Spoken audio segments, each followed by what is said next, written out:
it.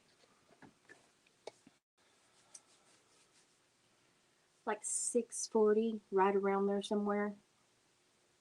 Do I know what we're having for dinner? Heck no, cause I've been busy all day. I've been gone all day, dealing with. Look how bad I bruised from the IV. It helps. I've been dealing with endocrinologists, doctors. Went with mom and her friend to Muddy Pond. Had to go to Walmart. Rather would take a beating than go to Walmart. We have nowhere else to get certain things. It irritates me every time I go to Walmart. Sam Walton has got to be disappointed in his progeny. Howdy, howdy, howdy. Is that I'm blind?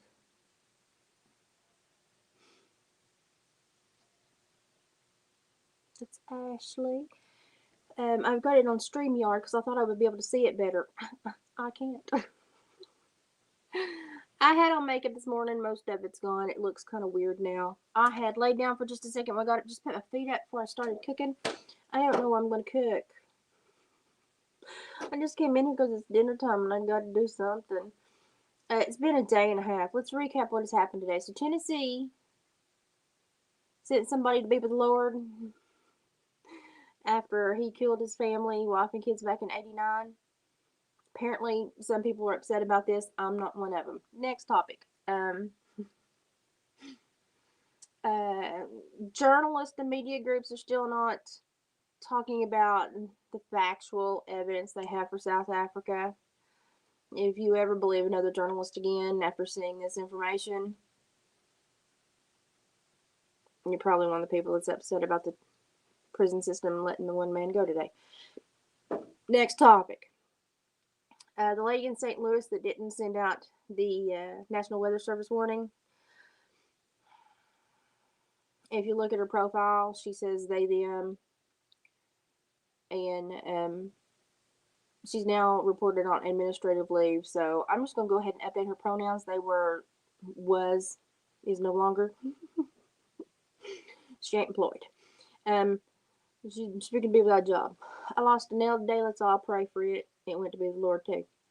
What else is going on? It's been one of those days. Lord, it's been one of those days. Oh, Taylor Swift got subpoenaed into all the hubbub debub with Blake Lively and Ryan Reynolds and all that. Now Taylor Swift is on the internet going, I wish I'd never heard of Blake Lively. Taylor, honey, most of us wish we'd never heard of you. We understand. Next topic. What else is going on? What else is going on? What else is going on? Hey, Sally.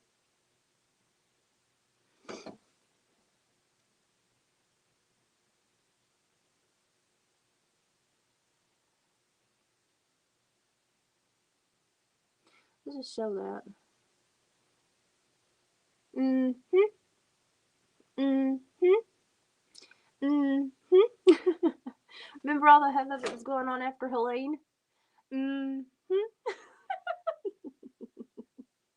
Yup.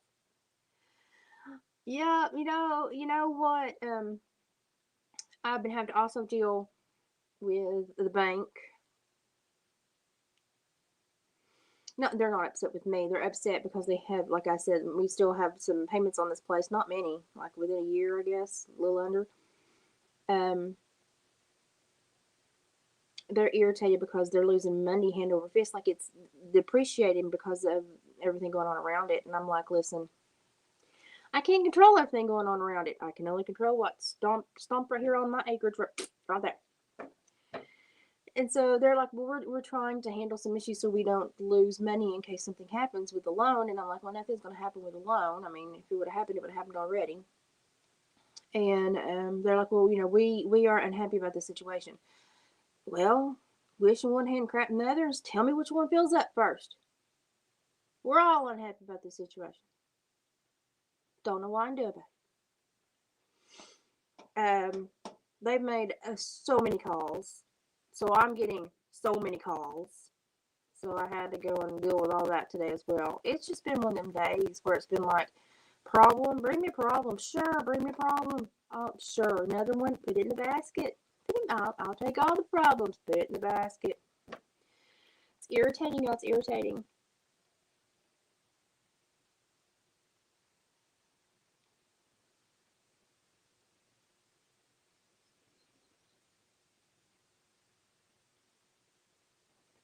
See, let me show this. This is where they get you when they do these big umbrella organizations that are basically subsidized by the federal government, and they supersede community and local authority. That's what happened with Helene. And they came in, and then everybody getting aid, since the feds were on the ground, it had to go through the feds. So they were absorbing all the donations, but then they weren't handing them out. They were also putting them into like backlog warehouse scenarios for the next event, the next event, the next event. It was much more efficient to let the people in the community give it out to the community members that they could get out quicker, faster, and to the more needy. Because the Red Cross, you're witnessing the problems. They set up these umbrella places. They only reach certain areas. Normally, it's the more populated areas. And then the funneling of the items themselves, the people that need them don't get them. And then when people don't go to the Red Cross to pick them up because either there's not a Red Cross station near them, or they just haven't understood that the Red Cross has kiboshed the local people. And then the Red Cross goes, well, we've got an overflow amount. Stop giving. We're going to put it in the warehouse. And then nobody gets what they need. It's stupid. It is so stupid. So stupid. So the bank had called like a field office that's over. You see how much I paid attention. I really did. But my brain was going blah, blah, blah, blah, blah, blah, blah, blah. And they had called the field office that was over like waste disposal and I don't know what all. Anyway, they called me. And I said, I really don't have any more information for you. I said, the bank has witnessed all that I've witnessed. I really don't have any more information for you. And they were like, well, have you seen them take off any garbage? I said, well, I'm not here all the time. But I said, it's evident that anyone that goes on the road, nothing's moved, except for the home that they're putting in a bigger pile of trash around them instead of the biggest pile of trash in the middle where it was burnt. I said, so it's just one of those scenarios where it's just not happening in a good way. And they were like, well, unfortunately, we can only check on the septic and the human waste disposal issue that they reported to us. And I'm like, why are you telling me this? Why didn't you tell them that? Well, we have to contact everyone that's on the contract. I don't care. I mean, here's why I didn't care. This is why I didn't care, why I didn't care to waste my time. But no, when it comes to all the trash, you're in an unregulated area, and then really all we can do is say it doesn't look good, you need to pick it up. We can find them, and then we can keep sending people out and writing harsh letters, but this is what they said. The fact of the matter is, ma'am, we know that those individuals are not going to be able to pay the fines that we may place on them, and it would basically cause the state to lose money and resources to handle that scenario, so they're just not even going to find them. So if anybody comes to find you for any reason, you just tell them you're poverty stricken. Apparently it works. That blew my mind. Blew my mind. Blew my mind, y'all. Blew my mind.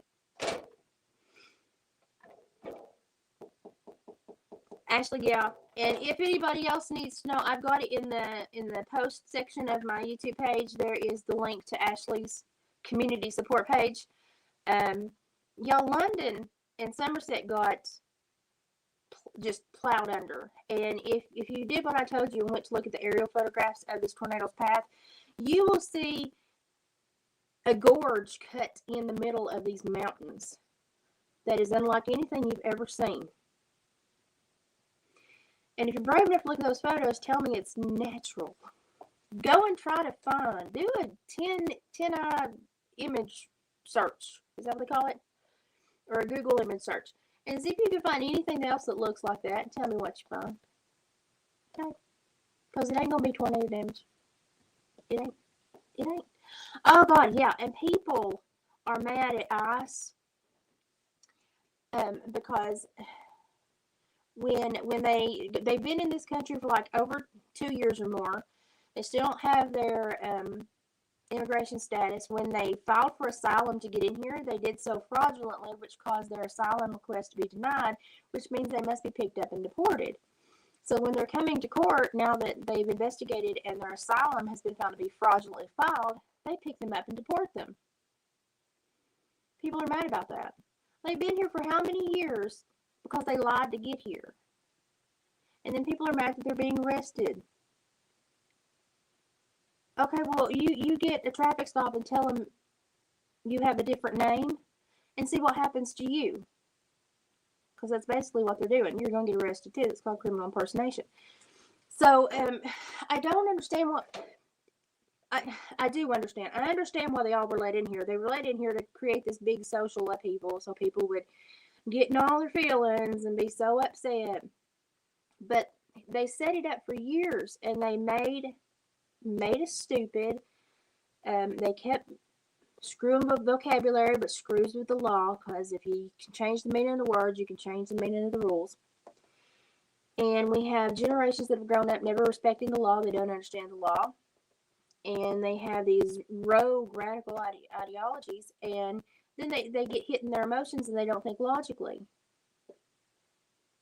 They think that America's doing something unfounded. No, we're actually being pretty nice about this. If you look at the way any other country would have handled this, it would have been much worse. Like, people in Singapore get caned to death for this kind of crap. So we're actually handling it pretty good. If you lied, straight up, just lied to get in here, gave false representation, and then skirted the issue, and then when the crap hit the fan, decided you might show up to one of your hearings, it's high likelihood you're going to get arrested. I don't know what in the Tom, Dick, and Harry would make you think it wasn't going to happen. I'm flabbergasted. My flabbers have been gasted. I just don't understand what's going on. I'm stupid people everywhere. Stupid people everywhere. Anyway, so I got 11 calls. I'm assuming that the neighbor got some calls today too, because when I come home after all my running today, as soon as I got out of the car, I was met with, I just walked in the house. I don't have time. I don't have the time nor inclination. I don't. I was like, not today, Lord. And I just kept walking. Pick your battles. Not today, Lord. It ain't gonna happen. But I was actually in a pretty decent mood. Let me show you what I found in the Amish community at a little thrift shop. It tickled me to no end. And I shouldn't have spent the money, but I got it anyway. It was only like $10 a piece. I'm gonna just say $10 and take the piece off. That makes it sound better. Anyway, let me show you what I got. It's so cute. Well, you may not think it's... I think it's cute. You may not think it's cute.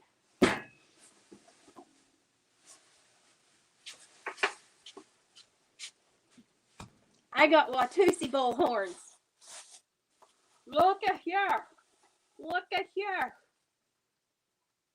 Oh, don't drop it. Watch this. This is how long this sucker is. Look at that. Anyway, it's like... This one's half as tall as me. It comes to my waist. These are Watusi bullhorns. They're Watusis bred with longhorns. We used to have a big farm here in the area. I'm assuming somebody from... This one's a little bit bigger. I'm assuming somebody from the Amish community must have worked there, because they had these at the thrift shop. They're hollow. They've been polished. Somebody did a really good job on them. I'm either thinking like a huge rain stick or a rattle. That's what I'm thinking. So I saw these and I was like, I gotta have those. Look at that. This one's big. I like this one. But they're both pretty honking substantial. I thought it was neat. I got it. I thought, no, I could turn that into something really pretty. And they've been cleaned and polished. They look, somebody did a really good job on them. A little bit of leather, a little bit of frizz, a little bit of beading. We'll be on to something here. I think I can do something with it.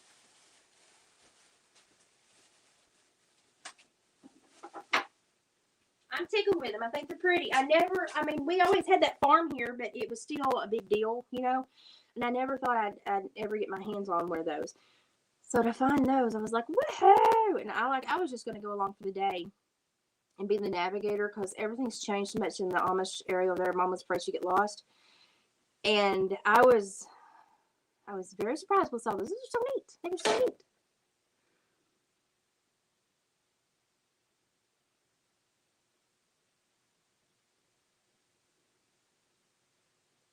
Yeah. It's like Helene all over again. Do you get the vibe that it's all, well, stop shaking. Do you get the vibe that it's all by design? Because that's the way it started feeling. That's the way it started feeling in North Carolina.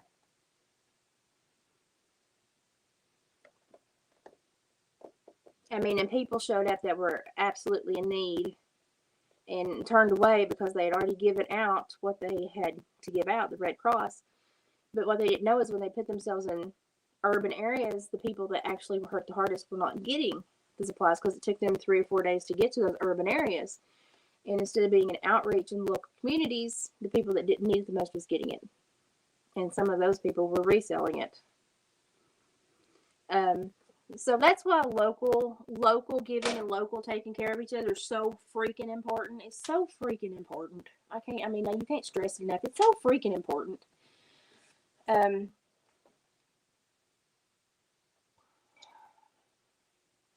Just you need to have good neighbors, and I'm a crack creek with that one.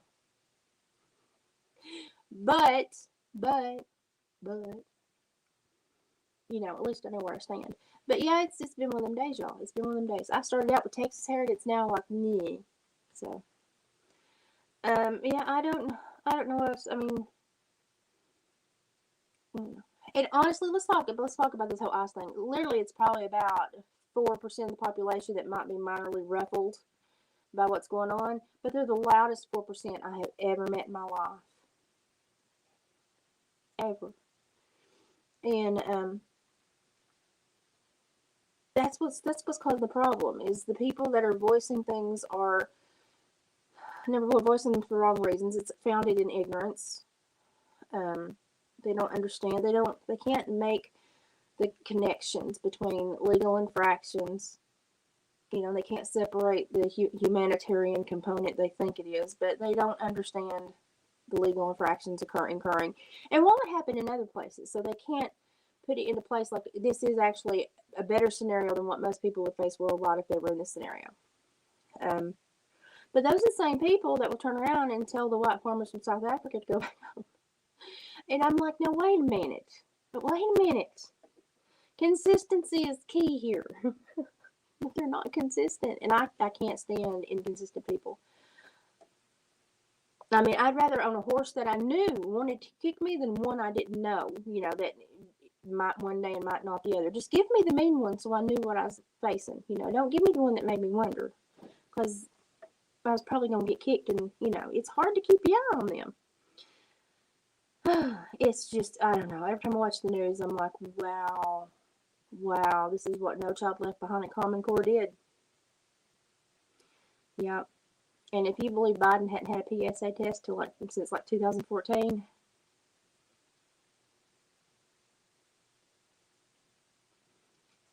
yeah. Bless your heart, Lord love you. I don't know what to think about these people. I'm trying to be nice. I really am. Really. Oh, and I met the girl that started the YouTube channel for Maddie Pond today. Super sweet young woman. Oh, super sweet. She actually sold me the horns. Super sweet woman, young lady. And the first question, that we discussed was someone who moved in the community that was on the sex offender registry, and the whole place was a tizzy. And I was like, well, this is this. You look it up here, you record it here, and I was like, I haven't had a badge in a long time. I seem to always be having to tell people. I'm like, I got out of this crap. But she was super sweet. Super sweet. I don't know. I don't have a clue. I came in here because I know I need to cook, but I was like, what the crap am I going to cook? Is that sad? I don't know. I sat chicken down yesterday thaw. Is it thawed? Heck if I know. I came through the door and went, I'm going to lay down for a minute. I had been on my feet so long, my feet were tight in my shoes, and I thought, I gotta lay down for a minute. Let me see if my chicken thawed. Let's see. I don't know if it did or not. I haven't checked the goddamn thing. Are you? Oh, it's thawed. We're in good shape. It thawed. Now, I did have the foresight to stop and get a chef salad. Just in case I made something small, and that way David would have a side to eat. Am I hungry? Absolutely not. I come up here and I lose my appetite. I lose my will to smile. I have to wade through the minutia every day, and I have to deal with things I don't want to deal with. I have to look at things I don't want to look at. And I'm like, why am I here? And then I come home from Walmart and get yelled at in the driveway, and I'm just like, I'm taking a nap. I don't have time for this crap. I know. It's like they want an altercation, and I'm not going to give it to them. I mean, unless they climb the fence and come at me. But it's like they're trying to get an altercation, and I'm just like, well, if there are state mandates and regulations, I guess you just need to follow them like every other Tom, Dick, and Harry on the planet Earth. I don't know why you're mad at me because you found out there's state. I'm under those too. It's not nice, is it? It costs money to stay in the bounds. Shucks. And that's just where I'm at. I'm just like, let me get down to your level and tell you, I feel sorry for you Besso bitches. Besso bitches. That's where I'm at today, y'all. It's not good. It's not good. Oh, it's not good. It's not good. I mean, the bank's very upset because if something were to happen, they've lost their butt on this property, which is kind of funny. I'm not gonna lie. Maybe I need to best their bitches too.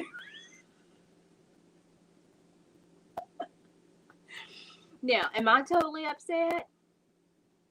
I have pert near nothing anyway. So pert near and nothing are about the same. Oh Lord, y'all, it's bad. Okay. I did do the dishes. So tomorrow I've got to have a huge house day. I did pick up the living room before I stumbled into the kitchen. I did pick up the living room. I did. Tomorrow's my birthday. Not a big day. David swears he's going to tell me a strip to put some plants out. Not edible plants, just black flowers. I'm not putting anything in the ground here this year. I don't know what's in the ground anymore. No. And so I'm just going to put some flowers out and see if they grow. I'm back and forth. I better have a blue flower somewhere because I put blue sunflowers here and at Mom's. So wherever I am, there better be a blue sunflower. I bought 3 or 4 packs of blue labeled blue sunflowers. Have a blue sunflower in your garden.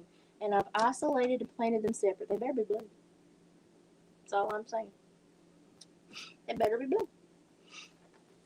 Can y'all see how much fluid has come off me in the last few days? It's a weird feeling and it's making me tired, but I feel better.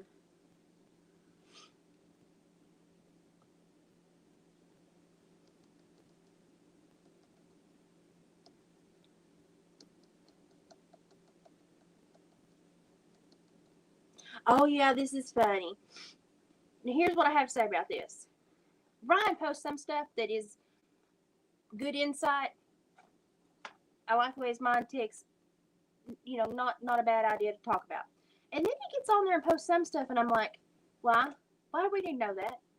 Where'd that come from? And why do you think it's healthy to sprinkle that crap everywhere? And to me, it's not about him sharing something, a learning experience. It's about him wanting backup and wanting that emotional surge of people saying, yeah, you're right, man, you're right. You know, I don't think, and he needs to get away from that. He doesn't need to be angling for that anymore. He's too old. He's got a kid. Grow up. Grow up. Deal with real issues in the real world, and it changed tune a lot. You just sit there and go, oh, well. Because people can do what people want to do. Hey, us that live on the little, underling levels, we find that out the hard way, don't we? Yep. We do. So, I don't know why he does some stuff he does. I don't know why he's so hot or cold. He can't be anywhere in the middle. And listen, it may be good for hype, but as his fan base matures, it's going to shoot him in the butt. Because people don't want to steep in that as they get older. So he's going to start losing his fan base if he doesn't keep on with the music, create good music, and stop with the creation of crap. And that's one reason that I don't really hang around as much as I used to, because it just got to where everything was so sad and hateful and mad. And I was like, this is not, I can have a good laugh, even at myself. But when you're constantly hyping people to be mad for you, now listen, you got millions in the bank. We're all working, 40 plus hours a week to barely pay bills and squeak by. Stop. Give us something nice. Give us something to look forward to. Because they'll follow you on happy stuff just as much as they will on this other crap. You have to reprogram yourself to offer that. And he's not going to reprogram. And there's some emotional need within him that's getting met by this. And I'm like, it's not good, Bubba. It's not good. Will he learn? I don't think so. We're looking at somebody mid-30s and financially capable to be a shit. I warned y'all. I'm there today. I'm where that one guy asked me one time, and he had like got 5 new charges, and he came in. He's like, "What's going to happen now?" And he was only like 18. And I told him, you better toe the line. They're watching your clothes. You cannot squeak out of tune, buddy. And he went out and got like 5 or 6 new charges. And I'd done the warrant. And he come in. And I said, well, they're going to come pick you up, apprehend you at the office. So just sit still, don't run. And I said, if I was you, I'd probably pick out pretty shade lipstick.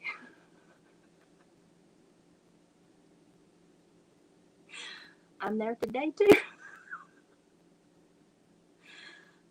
I mean, I felt sorry for the boy, but I mean, I can't lead him by the nose. And he went back and did like a 6-year term in prison. And I felt bad for him, but listen, stupidity will bite you butt every time. I have to make these big so I can read them.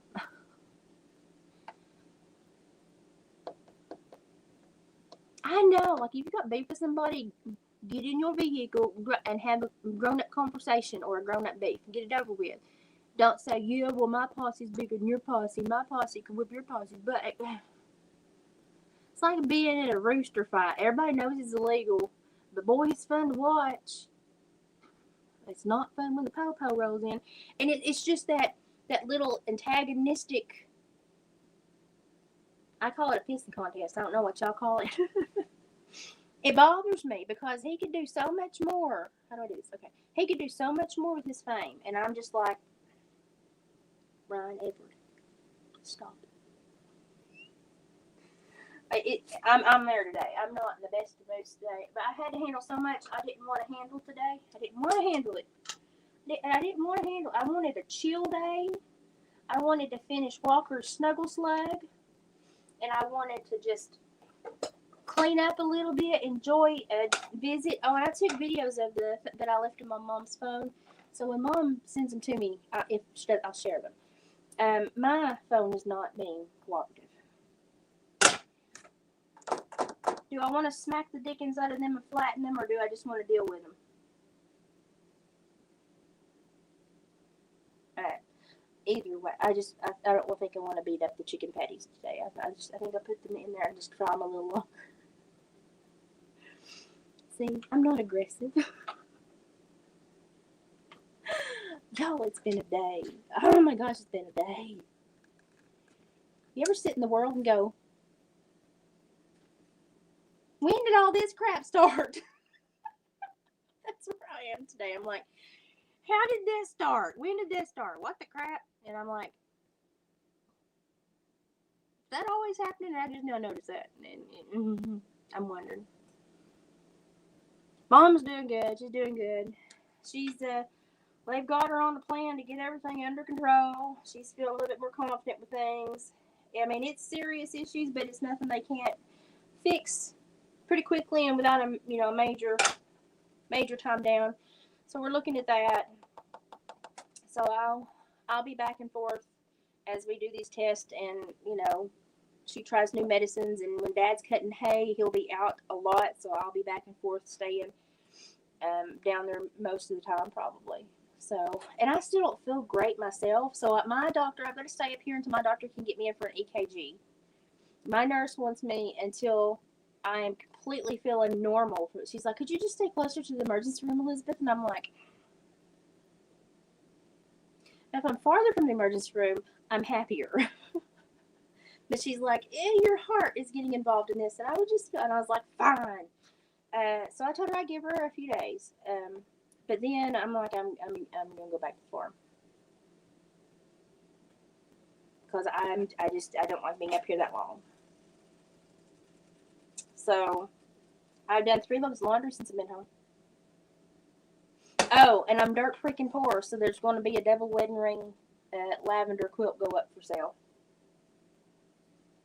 I got it in the dryer right now. I'm going to hang it on the clothesline, take pictures of it. But I freshly laundered it. I took it out of storage and freshly laundered it. It's used, but it's in good condition. But it's pastels, light colors, so it's not a loud quilt. It's a soft hue quilt.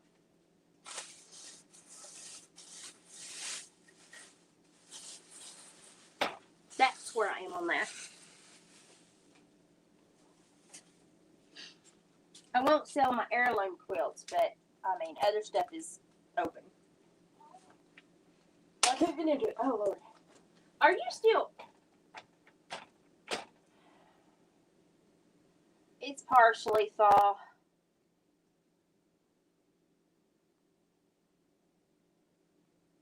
I'm having a moment. If I were a mule, this is where I'd stop plowing and just hang my head down. Take a deep breath.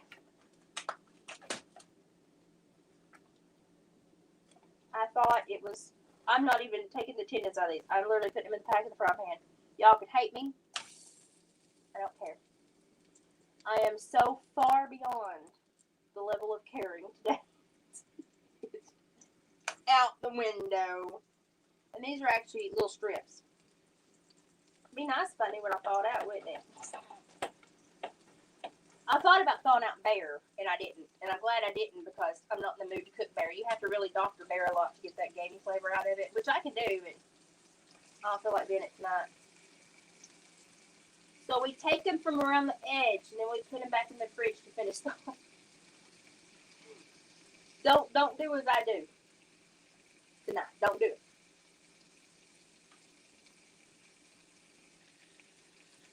But you know, it happens.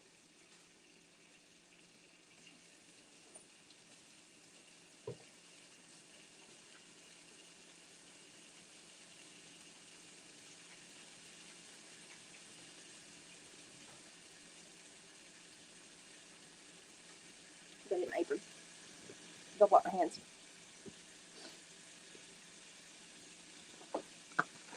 Anybody else have one of them days? Lord have mercy. Ashley sounds like she is. So I'll share that post again on the post page. Ashley's link. Y'all go there. And if you have anything at all, try to offer it up. If the quilt gets sold, I'll try to send some. Oh, honey, you do what you need to do with, Ashley. You go right ahead.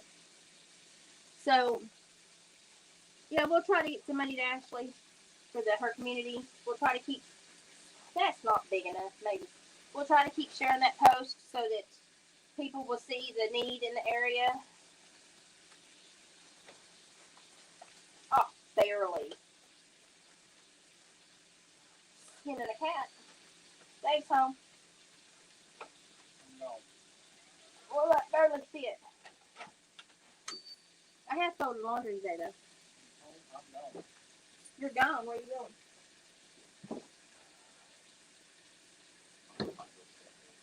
Might go to truck full. Where else do you want me to go? Well, if you get there, the first thing you do is get sick from a headache. Oh, yeah, I don't want the fumes. I don't want the fumes. I'll stay here and crochet. I think he's going to the truck pull because the boys he knows are going to the truck pull that they pull. I'm not going to go. I would like to go, but I'm tired. I had a baby. But if I go up there and they get all the fumes going, I will get sick. Well, you're going to have chef salad chicken strips. That good? Okay. Say hi to everybody. They've not seen you in a while. That was rude. Oh, here. He did the hick wave. The hickey. I'll take that. We put that in the dirty clothes car. Been one of them days, y'all. Been one of them days.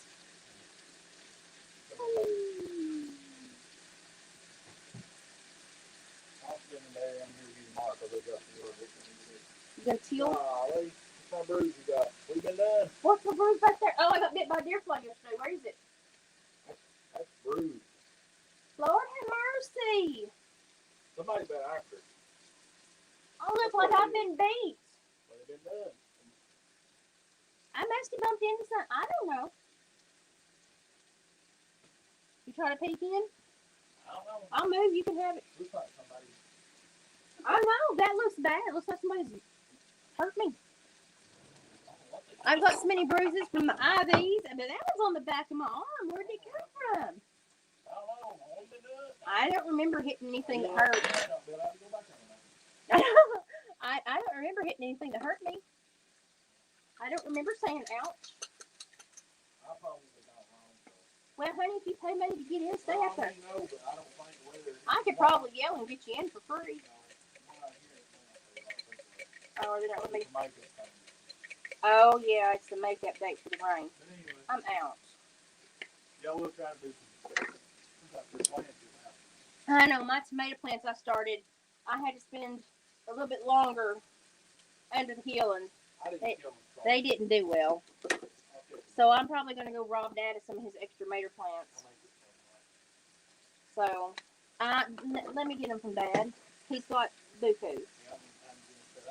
No, they're good and healthy. Well, if you get a few, that's fine, but don't get a bunch. Be careful. Thank you. What, honey, just pay to get in, stay and enjoy it. Okay. I'm just going to crochet. You stay gone. I'm not needy in the wife realm at all. I'm not. And the last year or so, we've had separate avenues. It got kind of iffy there. It got kind of iffy there for a while.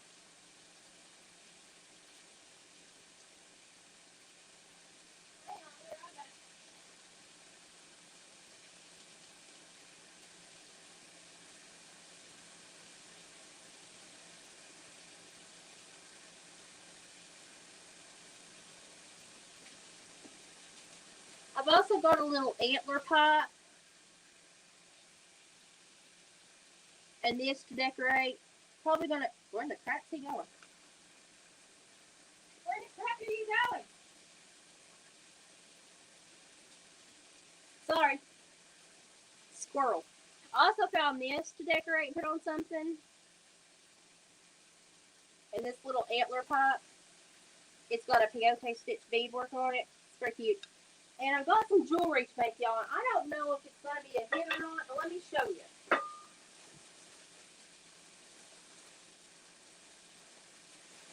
I have got tons of these. And if this is something y'all might want to buy, let me know. So they're independent kits for jewelry. This is for beaded earrings. This is for embroidery beading. It shows you how to bead a flower. This one shows you how to peyote stitch a bracelet. And it comes with everything you need. This one's pretty. It's a beaded bangle. So I've come across all these, and I'm wanting to make some and sell the jewelry, but I'm also thinking the kits might be good just to put on. So I told David if he thought they would sell, he could sell some. I've got a whole bag full. I probably got 30. And they're nice. The bead quality is awesome.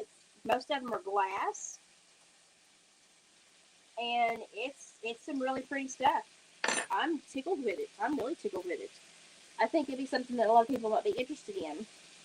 I have a hard time matching colors, and so to have them already matched is really nice. Let me scooch in the back if I don't drop things. That's my fear. Okay. I got Alfredo with me. Okay.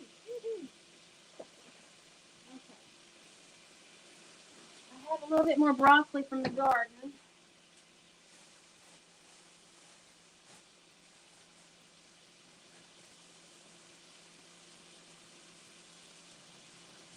Washing my broccoli.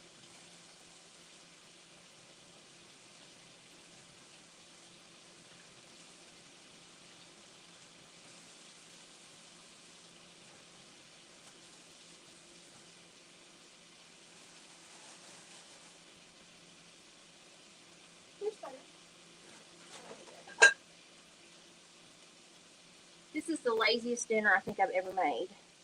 But that's okay. I'll eat it. I'm just gonna saute steam this broccoli with the chicken.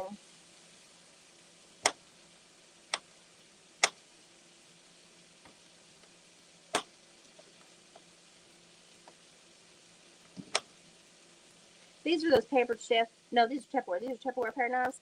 And when I got them, I'll have you know, I was used to my dull one that I hadn't sharpened. Then I took one of these and about cut my nail in two and my finger off. And I'm well versed with a knife. And it surprised me. I don't eat unhealthy. I eat pretty healthy. But my thyroid doesn't want me to be pretty and skinny. Because he's a butthole. Broccoli went flying. My thyroid must own stock in Jenny Craig. That's all I can figure. Wouldn't surprise me.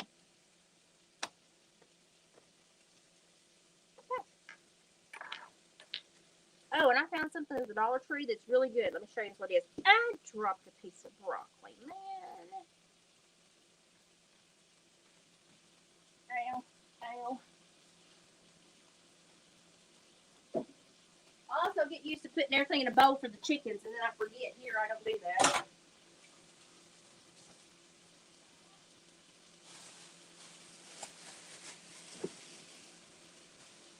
I got broccoli for another meal, too. That's pretty good.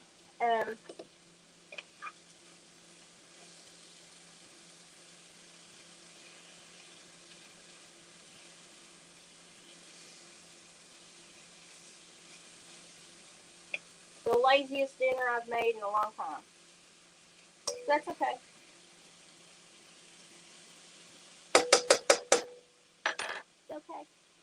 It's okay. Let's see. What else do I want? I want some butter. Butter. A little bit in my broccoli. Get the butter that's only got like 4 ingredients because that's cream and salt and that's it, you know. It's better for you. A lot of people are learning to make their own butter. It takes a mason jar and about a half hour and a lot of gumption. You can just shake it for, put it on something and roll it back and forth on the floor for 25 minutes. You'll have butter. It'll take you a few minutes. You'll have to strain it. You'll have butter.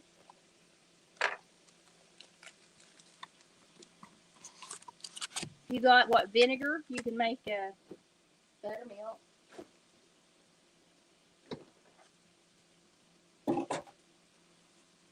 Put in your biscuits. If you don't have buttermilk for your buttermilk biscuits, if you got vinegar, you can turn regular milk into stuff that'll make buttermilk biscuits. You can turn it basically into buttermilk. Pour a little bit of vinegar in your milk. Let it sit for about 10 minutes. You're good to go. I do have some leftover fettuccine noodles that I will put beneath this. I'm going to have a little bit of fettuccine noodles, a couple of chicken breast tenders, and some broccoli from the garden. I've been eating a lot of beef for obvious reasons. Dad butchered last month, and I just needed something different tonight. And I still think I wish I had garbanzo chickpeas. I wish I had some chickpeas. That would be really good in that. I don't have any chickpeas. I have collard greens.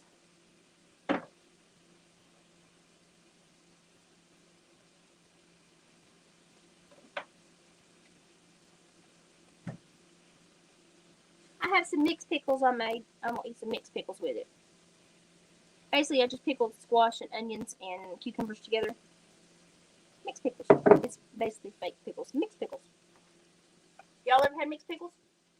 I'm going to be making candied cucumbers with my sister-in-law. She's going to learn how to make them. So at the end of the season, when the cucumbers get gigantic, we're going to go and let everybody donate their gigantic cucumbers to us. And we're going to make a run of candied cucumbers. And I will try to document so y'all can watch the process. So if y'all want to make some, it's a multi-day process. I'm just going to warn you. Oh, let me show you what I got at Dollar Tree that was really good.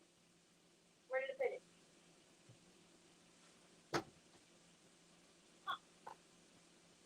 This stuff. This is lemongrass and citrus all-purpose cleaner. It's like kind of like, what is it, that Method or that Mrs. something. I don't know. I don't pay for those. Anyway, I got it just to see if it was any good. I love this stuff. Love it. And they have it in multiple scents. I like the lemongrass and citrus. They have a lavender and something other, and another one Mom got. And I didn't know if I like them or not. Love them. And they're for all surfaces. Love them. Love them, love them, love them. So that's how my day's gone. It's just been just like, oh. And it must be that everybody's trying to wrap up the work week because they're just bringing me problems. It's like they looked at it all week and thought, I'll throw it out there Friday and see if anybody else will take care of it. That's what I think happened, and they threw it at me. Oh, I'll show you what David got me for my birthday. He does, even though we've not been in the best places, he does remember me. So this is a little watercolor book. It came in yesterday. This was like $8, y'all. I'm cheap. And it comes with a clip.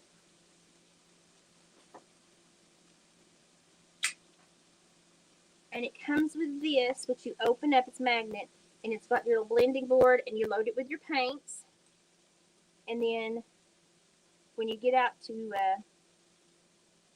paint, you hook them. I don't have the hand strength. When you get out to paint, you hook them together. I know.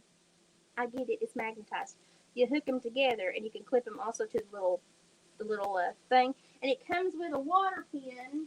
It came with the paints to load it and everything. Where's the water pen? Hello? How are you? I just saw you. Where did you go?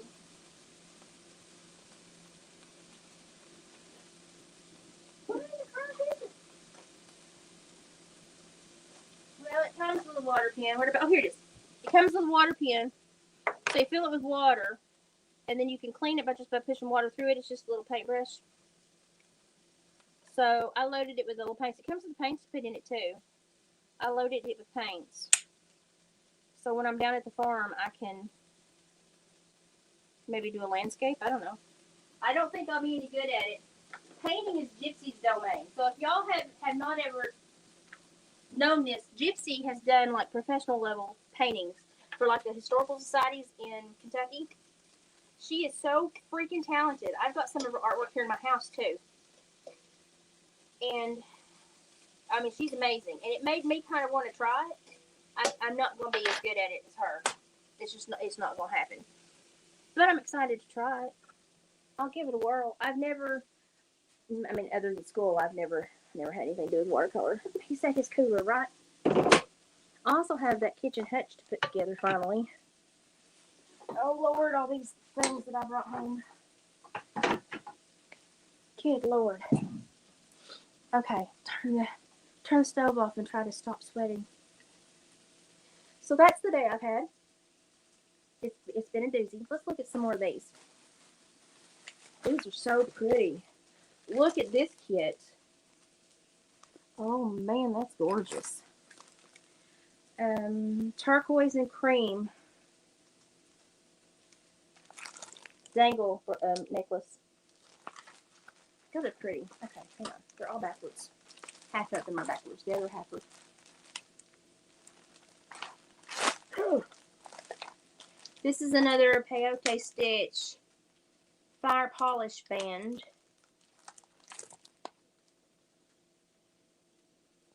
This is called Wigglesworth. It comes with the metal, the beads, and everything. Those could be stitch counters if you crochet. This one's pretty. What's this one called? Sand and Surf Necklace. This one's very pretty. It comes with everything ready to go. Instructions. That one's gorgeous. And it's not like the cheesy beads, you know. It's the really nice beads. Seaside Rendezvous. Oh, that makes me want to sing a Queen song. Seaside Rendezvous. This is an anklet. This is very pretty. I mean, I'm too fat for an anklet, but if y'all ain't. I mean, I'm just telling you the truth. I'm too fat for an anklet. I'm also sweating down. Staying on the stove. Okay, this is another Wigglesworth. These could be stitch markers. They're very pretty. This is an embellished spiral rope bracelet. And it's red and orange. This would be a booger to do, but it would be so pretty to do. And then when you learn how to do it, you can do it with, you know, any other bead you wanted to do it with. This is a tornado twist necklace. Oh, I like it. That's, oh, it's like an piece. That's pretty. That's a tornado twist bracelet. Is that what I said? Yeah, tornado twist. I mean, these are nice. These are stuff that you go into a shop and pay like 20, 25, $30 for. This is a petite fleur necklace. Fleur. That's pretty too. And the beads are so nice. They're tiny. I mean, they're intricate jewelry. And they're tiny and they're like glass beads. They're so nice. This is a holly vine bracelet. This is cute. That'd be a cute Christmas jewelry item to wear. Here is a pretty in peyote.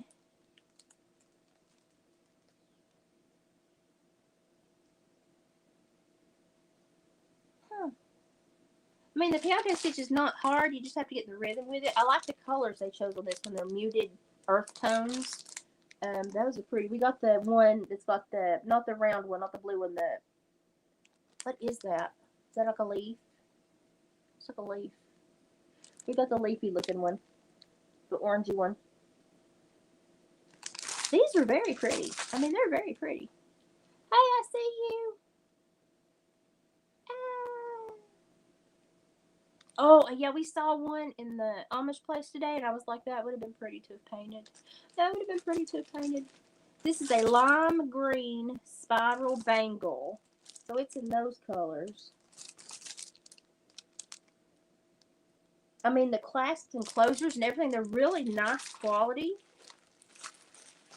And I'm happy I got these. These are, I mean, I think a lot of them is really pretty. I may make some to have. But I thought, should I make them and sell them, or should I sell the kits? This is probably the one that I like the most.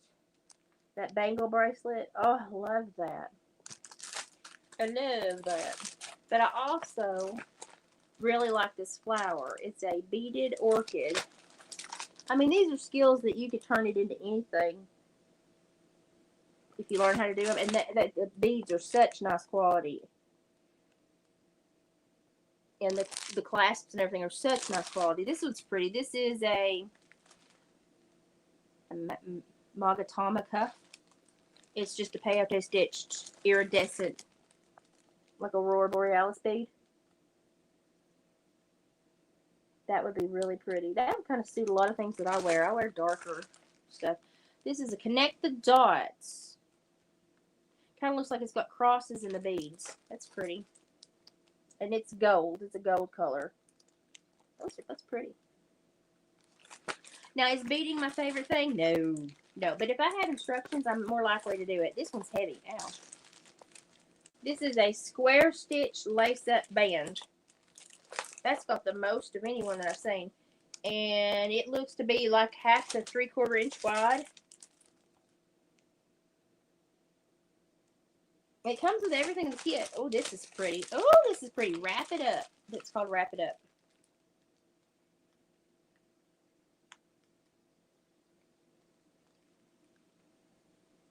This is an intermediate level one. I can understand why it's got a lot of metal pieces, but it's pretty. Oh, because you have to twist the metal. But it comes with everything. Challenge. Do I want a challenge? That could be really pretty. Oh my gosh. I'm also in the process of packaging everything up, so if I owe you something that's coming in the mail, it's going to get out the first of next month. I'm in the process of packaging everything. This is a beaded beads necklace. Well, that was redundant, but it's pretty.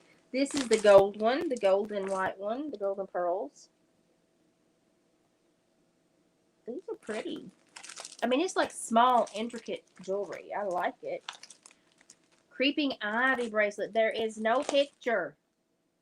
Oh, no, there is. It's at the top. I was going to say, am I supposed to use my imagination? Oh, that's pretty. That's like Celtic almost. I like that. And this is another beaded beads necklace. This is the maroon one, though, which is really pretty.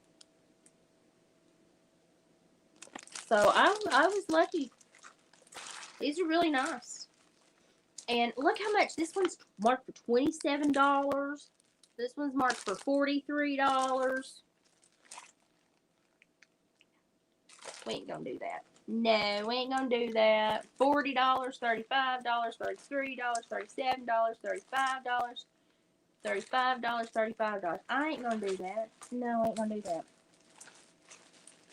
I'm a bargain basement kind of gal. But I'm thinking about making a few and giving them to David, put in the shop. But I'm also thinking, hey, the kits might be nice to sell. There might be somebody else who just wants to do a kit, you know. It doesn't always have something to buy. Do a kit. I had to put these on screen so I can see them. Paint a Love, Paint Me a Love song. Isn't that a song? That's a song, right? Oh, I can't reach it. Okay, there we go. I do like that one too, though. That one's pretty. I wear jewelry, but I wear punky, funny jewelry that probably isn't for everyone. It's getting hot under all this hair. If anybody want to know, my hair's getting really long. Keep it wound up on top of my head all the time. Nobody can see it. Like, this is paparazzi. Crystal sent me a whole bunch of paparazzi. And I've had the most fun going through and wearing those two occasions. It's been like a plunder box. I have had so much fun. Like, honestly, it's been one of the funnest gifts I've ever received. So, you see this, thank you. It's been fun. And that's been one of the... And I got this one out because I got it tangled the other day. And I love this because it's a multi-length. And it's made into one. And I have a hard time wearing more than one necklace. So, these are all made into one. And I thought, I can do that. So, but I've got 3 sets of hearts in my ears today because I have 3 holes. But I went to Amish Land with Mom and Darlene today. Darlene, the blender lady. I love her. Every time I use my blender, I'm like, I love you, Darlene. So,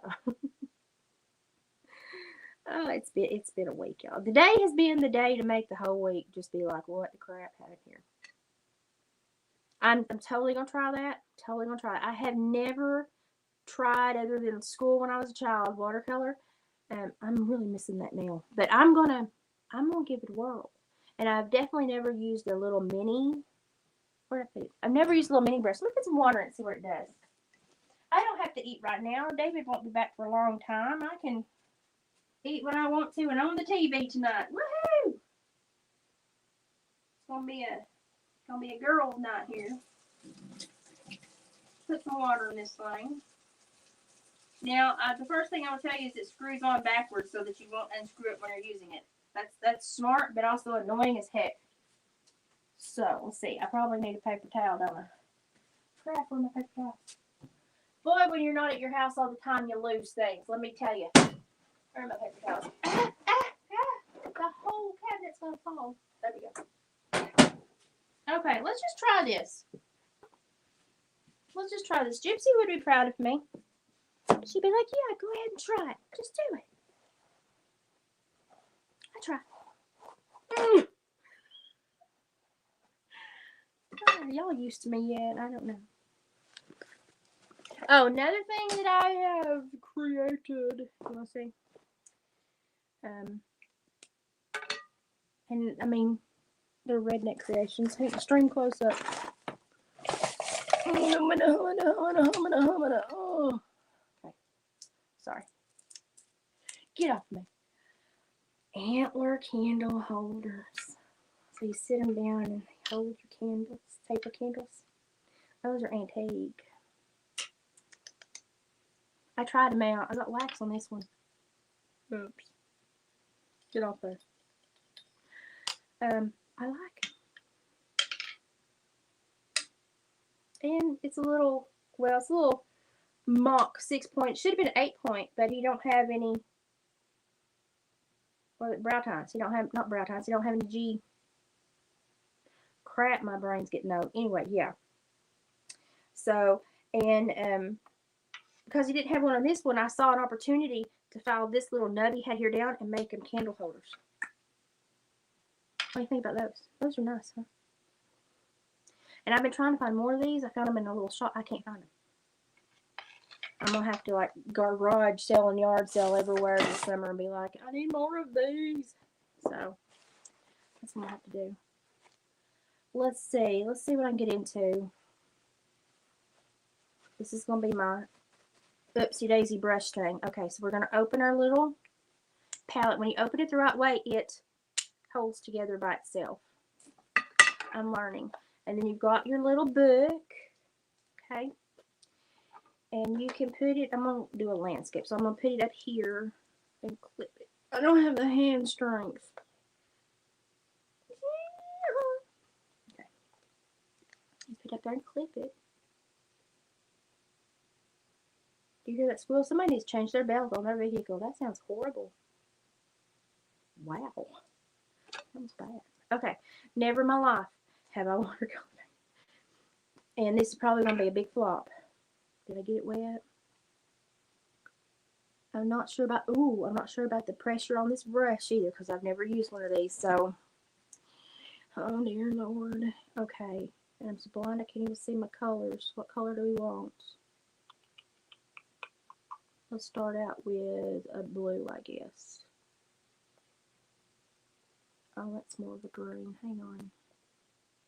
Take you over here.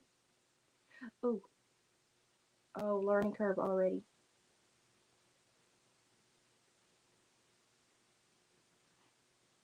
And I'm going to like hyper dilute because I think the water will go better if I hyper dilute. I don't know. Is that a thing?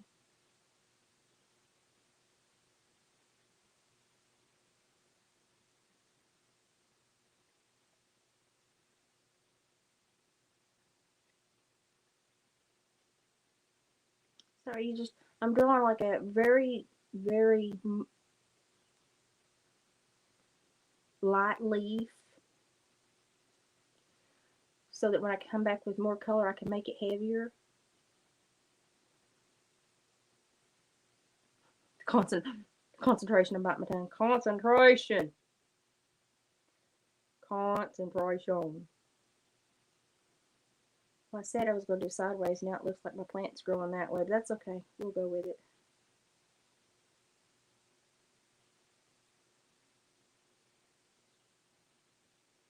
Okay, doing a little sideways.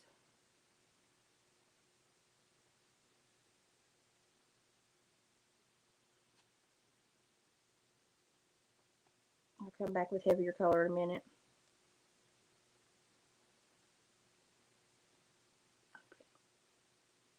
Well, it's kind of, you have to get really used to the water pressure in the pen. But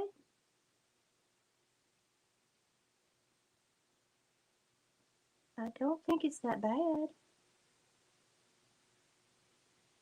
Okay.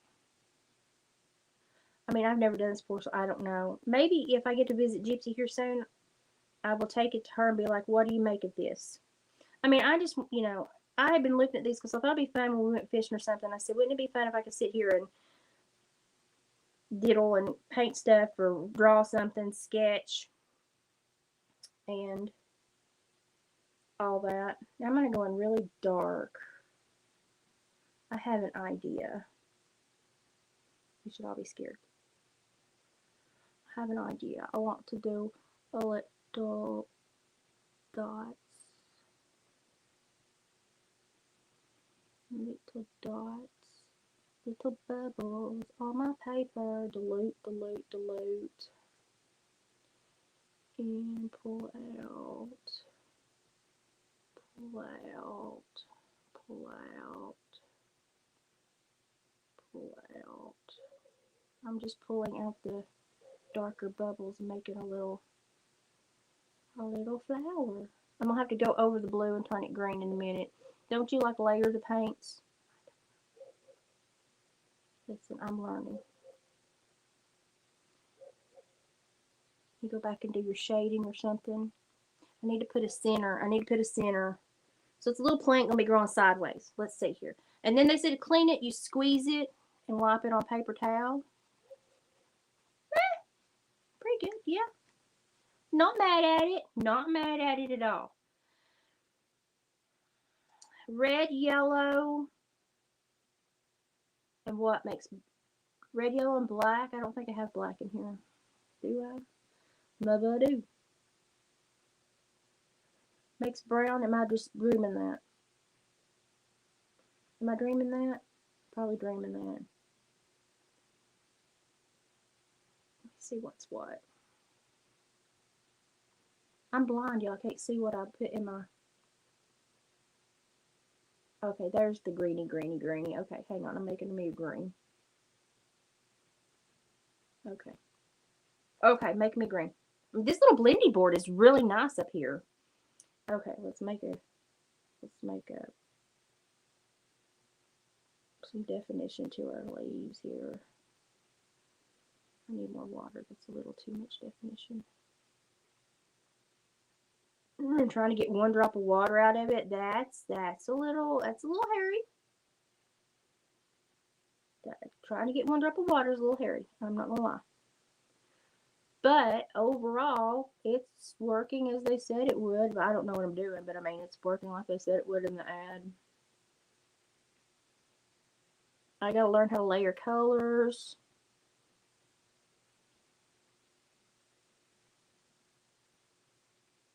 Learn how to do definition, shading. Because I'm just guessing at all this.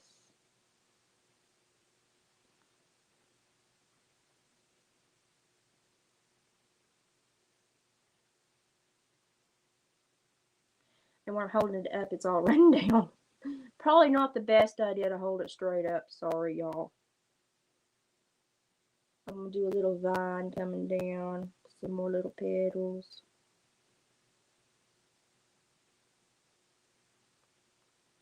Let's see, we can go back to, wash your brush out, go back to our blue. No, that's not blue. Doggone it, man. I'm blind. My problem is I'm blind. I've got to remember where I put everything.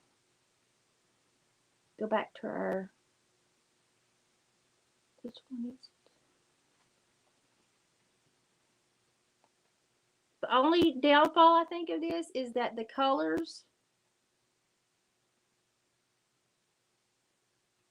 are very much hard to see in those little holes. And I'm trying to do like some stippling, shadowing. I'm not a big plant person anyway, so probably not the best subject matter. I'm letting it kind of flow out. This reminds me of Flow Blue Pottery. I think Flow Blue Pottery is so pretty.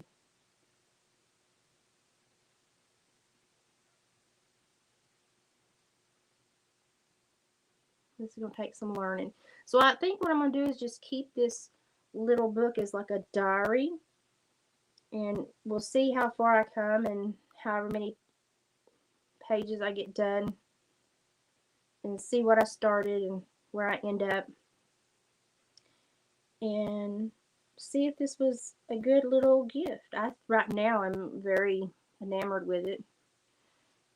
It's going to be a learning process because I've never done anything where I have to go back and layer colors. So we're going to be definitely learning a lot with this. I'm going to add some yellow to my leaves.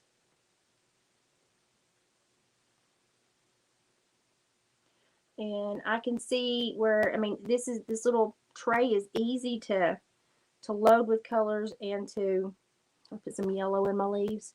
It's easy to load colors and to empty and reload, so you can have whatever colors you want. And they sent like 12 or 14 colors in the box. But if you get your primaries in there, you can pretty much make what you want to make.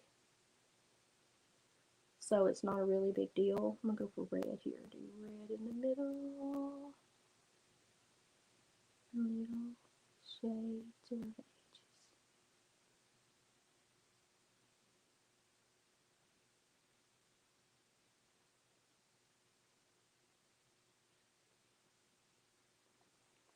I mixed my little flower with colors. It's very juvenile looking right now, but it's cute. I think it's worth the money. I mean, for $8, I mean, what can you expect, really? I'm not mad at it. I could have fun with this little thing.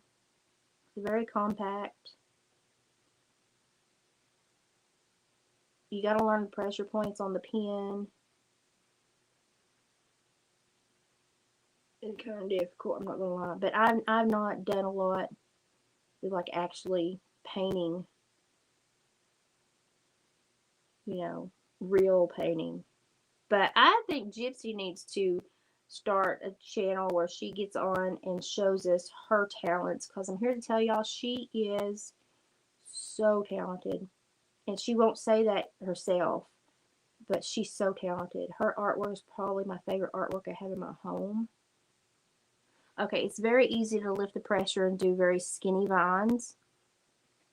So the tip on this does get really refined if you get on up there. So that's nice to know. I'm not mad at it. I think this is probably a really good gift idea. I'm not mad at it. I'm picking up speed now since I kind of know how it works. But, I mean, you got everything at your fingertips right here. Oh, all my green has rolled down. Sorry, hang on. I have to bring it up.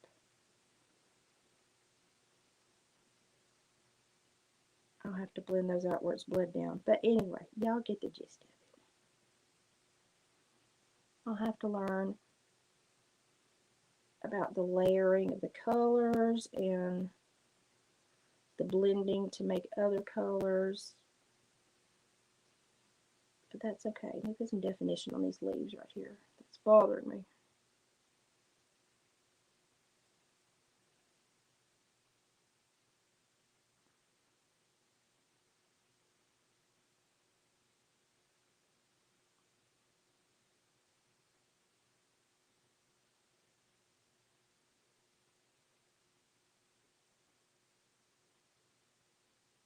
Okay, before it all runs, got me some definition on my petals. Oh, it's running again. Definitely got to be careful and let it dry really, really good before you move it. Especially if you're going to use the thinning technique to thin your water, to thin your paint, thin your water. How can you thin water? I never said it was smart. I said it was educated. Those are two very separate things. I'm going to put more vines so I can put more flowers.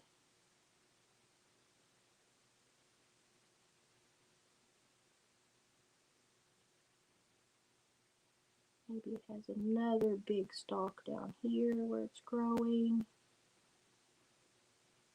My green keeps puddling down here.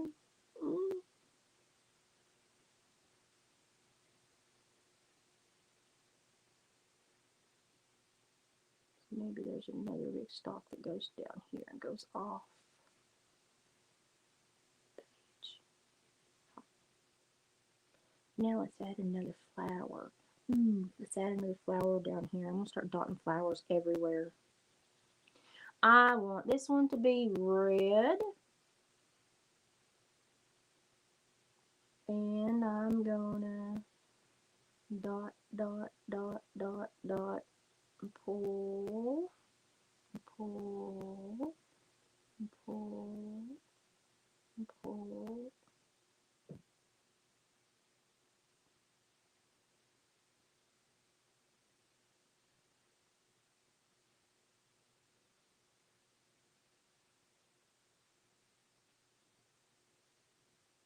really doesn't have any shape. In my mind, it was pretty. Okay, now let's see if I can get some blue in there and make it look purpley. No. Oh, a little bit. I'm not used to working with gradient colors. Oh, that wasn't that bad. That wasn't that bad. That wasn't bad. I got it bluey in the middle and pink on the outside. That wasn't that bad. The brush does clean easy. You just squeeze it. And I still have over half a pan full of water, and I've done a lot. So it's definitely easy to use. Oh, I hold it up and all my color drains. Okay. Now then, what do we want to do? I want to get a... Excuse me, son. Let's do a big yellow one. See how vibrant the yellow is. This paint's actually not that bad. Okay. Let's do...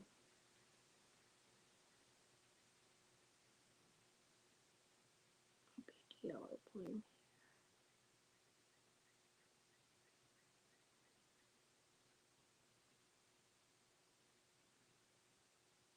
And I want to make it red on the outside. The only thing I have to say is put your glasses on because this little bitty container in bad light is hard to see. I'm going to touch the edges of each petal in the center and then connect them. Do y'all hear the dogs barking here? They're bad tonight. Makes me wonder if the coyotes are running. They were running big time at the farm the other night.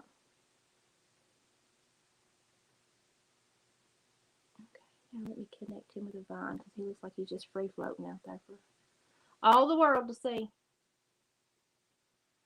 Okay, let's connect him with a vine. Vine. And maybe a little leaf here, a little leaf here, a little leaf here, a little leaf here, a little leaf there. This is fun. This is calming. I'm probably less likely to go postal with somebody if I do something like this every day. Now, does it guarantee anybody's safety? No. But I can say this is calming. I like it. Yeah. You kind of go to a different place in your head. I'm just now scuffing my paintbrush around to look like leaves.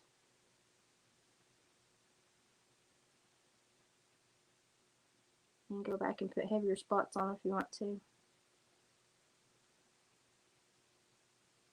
Listen, if Bob Ross can paint, anybody can paint. Okie dokie, artichoke. Let's see, I want another flower. And I want it to be right. Let's put it up here. Let's try to mix some colors and see what happens. I'm going to try to do a different shape.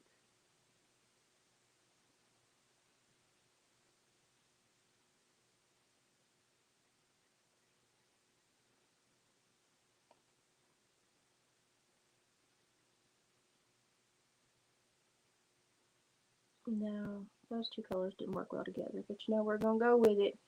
We're going to go with it and see what we can do here. I'm going to add some shading on my other flower since I got a darker color on my brush.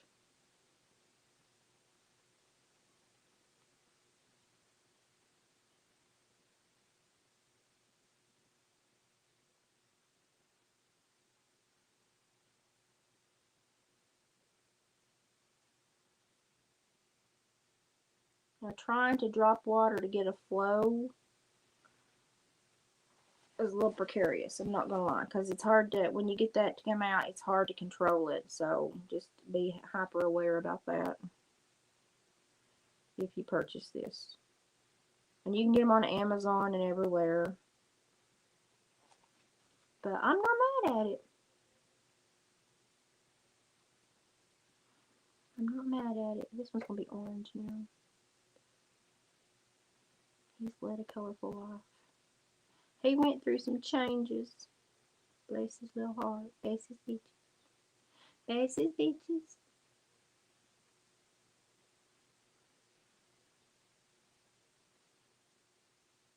He went through some changes.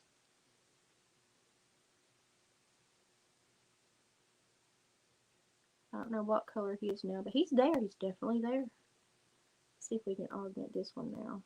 Probably not. He's living his life this bold color. I don't know what he is, but you know, we'll let him be. So there's my flowers now. They're growing off the page. I'm okay with this. I would even say if you've got a little artsy fartsy kid, I mean, really, how much could they do with that little bit of a brush? So maybe it might be, I'm going to put dotty flowers everywhere now. Maybe it might be a good purchase for, you know, if you've got a really artsy fartsy little kid that you want to limit the mayhem they can create with art supplies. This might be what you're looking for. I'm thinking this is a win. It's very pleasant. Who would have thought it? I could sit here and layer colors for 3 hours, even on this little tiny piece of paper. So I'm dotting in some little leaves now. I could sit here and do this for, oh my gosh. We don't even want to know. I could be here all night. I could be here all night. This is, I can recommend this. Oh yeah, I could do this for a long time. Who needs therapy?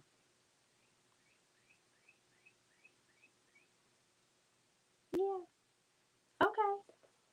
I mean, obviously it runs because I'm holding it up to chains, but yeah, I'm not mad at this. I need more leaves. I need to expand my plant from the main hub. But yeah, I'm thinking like I think it was like $8.45 he said. Because I told him he didn't be spending money on me. He was like, I didn't spend much. But I'm sitting here thinking for $8, heck to the yeah.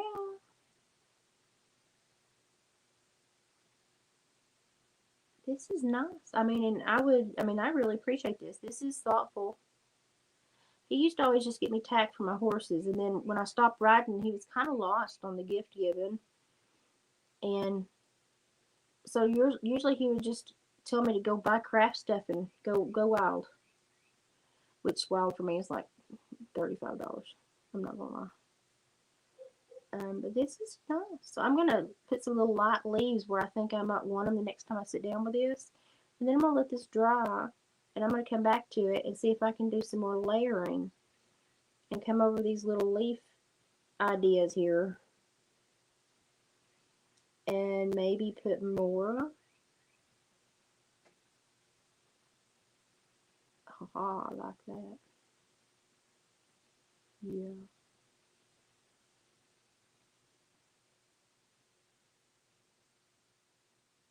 Yeah, if you're an artsy fartsy person, this might be something to check out. This is definitely affordable, definitely within budget, definitely works. It does have a little bit of a learning curve, I'd say, if you're used to a real canvas. There's probably going to be a learning. I don't know what a real canvas feels like, but I'm sure there's a learning curve. But what we may do is when we visit Gypsy, we may take this and say, hey, what do you think about this? Because y'all, I'm here to tell you, she's painted some awesome stuff in her days. I wish she would share more of it with us. I'm not going to push her, but she is so flippin' talented, and she won't even talk about it. I will. She's flippin' talented. Go back and tip my leaves and make them a little darker. This is nice. I would heartily recommend this. If you have a, I'm putting a flower down here. If you have an artsy fartsy kid, I would definitely. So I think he got this on Temu. I have taught him how to shop, I guess. But he said that he was looking at both of them on Amazon and Temu, and I've learned him. I've taught him how to do the image search thing, and he said that it had the same thing for like $6 less on Temu. Temu is back to normal if you look for Temu items. They still have a lot of local warehouse, but you can find the others on there too now. But he was like, it was just $8. And I was like, because I was like, you don't need to be spending money on me. It was just $8. For $8, yes, this is a win. The amount of paint you get for the $8 is really outstanding, I will say. It's like 14 little tubes. I could probably paint this whole book with them and never have to buy any more. I mean, we'll see how far they stretch. I'll just mix everything. We'll see how far they stretch. I'm not going to be buying any more until I know if I like this or not.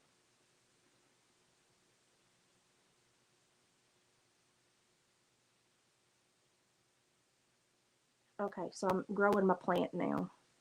It's going all over the page. I like it a lot. And my thing is like with watercolors, you can kind of come back. Well, you can do it with everything, I guess, but you can really come back and like layer and add. I feel special. I feel special.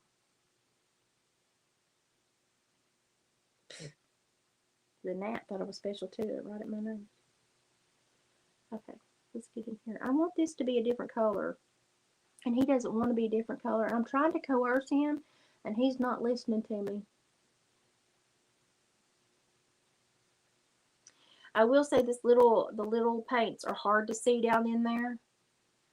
And it may just be the light I'm in, but it's very hard to see what I'm working with. So maybe bigger basins is the only thing I would really fuss about. But for $8, y'all, what can I? I'll squint. For $8, I'll squint. I'm okay. Oh, I made that one like a striped morning glory. And I don't know if you can pick it up to that blue one. I made it like a striped morning glory. I don't know if you can pick it up and see it till it dries. Cause it all ruins. Learning curve with watercolors. Learning curve. Absolutely, definitely. I've still got a third of the pen in there. I've painted like the whole little page. I'm sure if I were to do a lot of layering and stuff, but I only put like 5 colors in there, so I don't have all my options yet. I'm not mad at it. I'm going to have to learn about watercolor and how it does this. But I think what we'll do is just keep this book as a little journal and see what I end up doing. Because I've never worked in this before. But other than me not being able to see what's in the goddamn little holes here, it's actually really good. I'm tickled with it. And the paint seems to dry fairly quickly as well. I have to do this so I can see.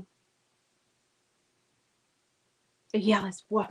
I'm wild. I might put my feet up and watch Netflix.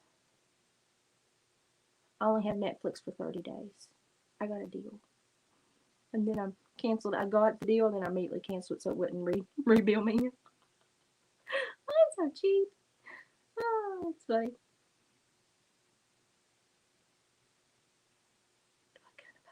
Okay, I missed that. I missed when that came in. So what did I say? God knows what I said. I don't even know what I said. Oh, that's me though. I don't know what I said.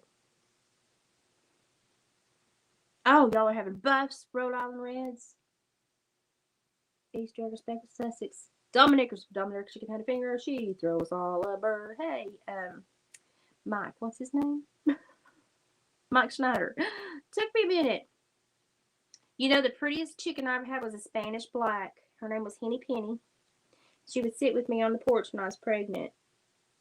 And she talked to me. She was a pretty little thing. I'm not mad at it. I'm not. It's kind of neat.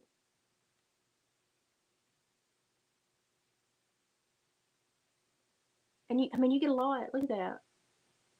You get a lot. I mean, $8. I mean, what can you get for $8 these days? A moon pie, an RC Cola, and a moon pie? I'm not mad. It cleans up pretty easy. I'm not super picky, but it cleans up pretty easy. And then my paints are already drying back down, so it seems to be fairly low maintenance. Yeah, I mean, that's pretty much plain unless I really want to get particular. I'm tickled with it. Okay, we'll let that dry. Getting all wild and crazy over here. Yeah. But I'm thinking I'm going to put my antler candle holders on. You wouldn't believe how hard it is to make that straight hole. It's difficult. No. So I may take these out and tomorrow morning do some pictures and tell David here, put these on. I've got tape stuck to me, doggone. I don't like to keep everything I make. I gift lots of things I make, but seeing as how he don't get a paycheck till a full paycheck till like another 10 or 12 days, I'm just gonna say here, put them in your shop. It's my contribution. And I'm gonna put that lavender, soft lavender double wedding ring. Don't fall. I'm gonna put that lavender double wedding ring quilt in there as well. It's secondhand used. It's gonna be. I'm gonna list it secondhand used because it's in good. It's in good shape. It's in decent shape. I would totally have bought it if I saw it in a secondhand. I would have grabbed it and ran to the. But honestly, it's in better shape than some that I see being sold for $300 and $400 at some of these events. So, but I'm not gonna do that. But. And this does screw, it screws backwards so you don't unscrew it fidgeting with it. So it screws backwards. And then everything is secure in there. But let's see if the cap leaks. Because I gotta see it. No. The cap doesn't leak. Somehow it goes back into the pin. How'd that happen? How does it go back into the pin? Now I'm curious. Oh. Huh. Well, I think Nader and Peach is not half as fuzzy. I think it would probably be a good idea to get a few extra of these because I don't know how long one would last, especially if you're cleaning it a lot. But I'm sure they're probably not much. It's a neat little instrument for sure. I'd never seen one of these before, so it's kind of neat. I was like, how do I fill it up? And then it took me like 5 minutes to realize it screwed on backwards. That's how I knew it screwed on backwards when I went to fill it up. But this is nice. The lid's leak proof, and when you tip it up, it goes back into the pin somehow. I don't understand that because it doesn't leak. I'm perplexed, but it's very neat. I would hardly recommend. So if you got a artsy fartsy kid, I'm gonna squeeze the rest of the water out because I'm one of those people. I don't want to put it in my pocketbook and have it pee accidentally. If you got an artsy fartsy kid, I would say, heck yeah, this is like $9 well spent. Temu is back to normal. You can find free, no import charges, free shipping again. And right now, because I think they're trying to make it up to people and kiss everybody's butts. I warned y'all I was in a mood today. I warned you. You were warned. They are letting you get by with, a lot of people are getting a no minimum charge on their pages. So a lot of people are getting no minimum charges for, like, you don't have to buy $10 or $20 for stuff. Boy, I got some wild hair today. So you can buy smaller orders and test the waters again. But David said there was no import charges or shipping on this, and it was like $8.45 plus tax. So it was like $9. I mean, that even a little sketchbook like this with watercolor pages would be how much? And they're thick. I mean, they're substantial. You can see where I wet it to paint, but I'm going to be able to turn it over and paint on that one too when it dries. So it's a win. I think it's probably one of the sweetest gifts I've ever got because he's paid attention to me the last couple of years where we've been going through turmoil and I've been going back to art to kind of soothe my soul. So it's nice to know he's paying attention. That's sweet. I'll take it. And the paints have already dried again. So there's really not a lot of mess. If you were out in the sun or air or something, the wind, it would dry even quicker. So I give this, and you can even junk journal decorate this for yourself to keep it. But I'm going to do it like a little art journal, a little study in watercolor to see how I do. May pick up some of those training things where they give you things to try to paint to train you how to do stuff. Because I don't know what the crap I'm doing if you can't tell. So we'll do a journey in watercolor miniature paintings over the next few months. That'll be fun. But what we really need to do is tell Gypsy to get her channel and get it set up and show us how she does her art because she's actually painted stuff for like the Historic Society in Kentucky. She's very talented. and she still has prints. If y'all would like to hit her up, and they're gorgeous. And she did some of the historic buildings. She did the one that I think is probably the sweetest, has the most soul in it, is a little shopkeeper that she loved to death. That she painted him in his general store with the shelving behind him and everything. It's beautiful. And you can just the love that she had for him because he was like father figure to her. You can just feel it when you look at the photo. It's just so pretty, and she's so talented. And she came from her homestead was a really beautiful place. And so when she paints it, it's like she puts her heart straight on page. And she's really talented. She won't toot her own horn, so I'll toot it for her. She's awesome. And the artwork that she painted for me for Christmas and gifts, it's my favorite stuff in my house. So I keep the Christmas one that she made me up all year round.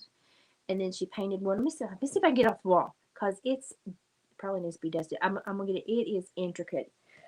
I don't know how she did it because I barely got a flower out of my kit. But, she's talented. I'm not.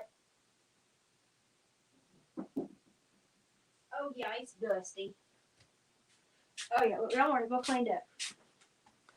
Oh, my gosh. Elizabeth, do you ever dust? Well, if it's taller than me, I don't really see it. So who am I? Who am I to tell it not to be dusty when it's up there?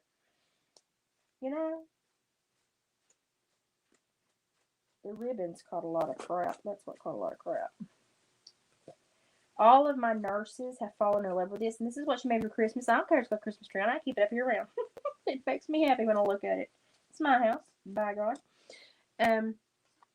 She made it for me for Christmas, and look at that. Look at that. Y'all, I barely got a vine on the page. Look at that. And she put Bigfoot up here in the woods at the top. Look at that.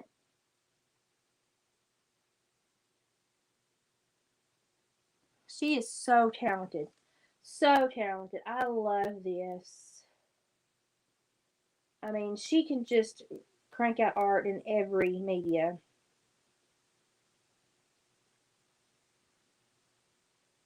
I mean, she's talented. Yeah. She's talented. So, and she still has some of her big prints that she painted for the historical society in Kentucky. And she's got a really good family tree print that you can actually take and fill out with your family information. And so if y'all want some of her artwork, hit her up. She still paints. She still has prints. Hit her up. It's Gypsy here on the channel. When you see her, go comment on her and say, hey girl, I like your artwork. Let me buy some. Because this is one of my favorite things I have in my home. This is just kind of me in a painting. I could live there. I would get lost there. I would be happy there.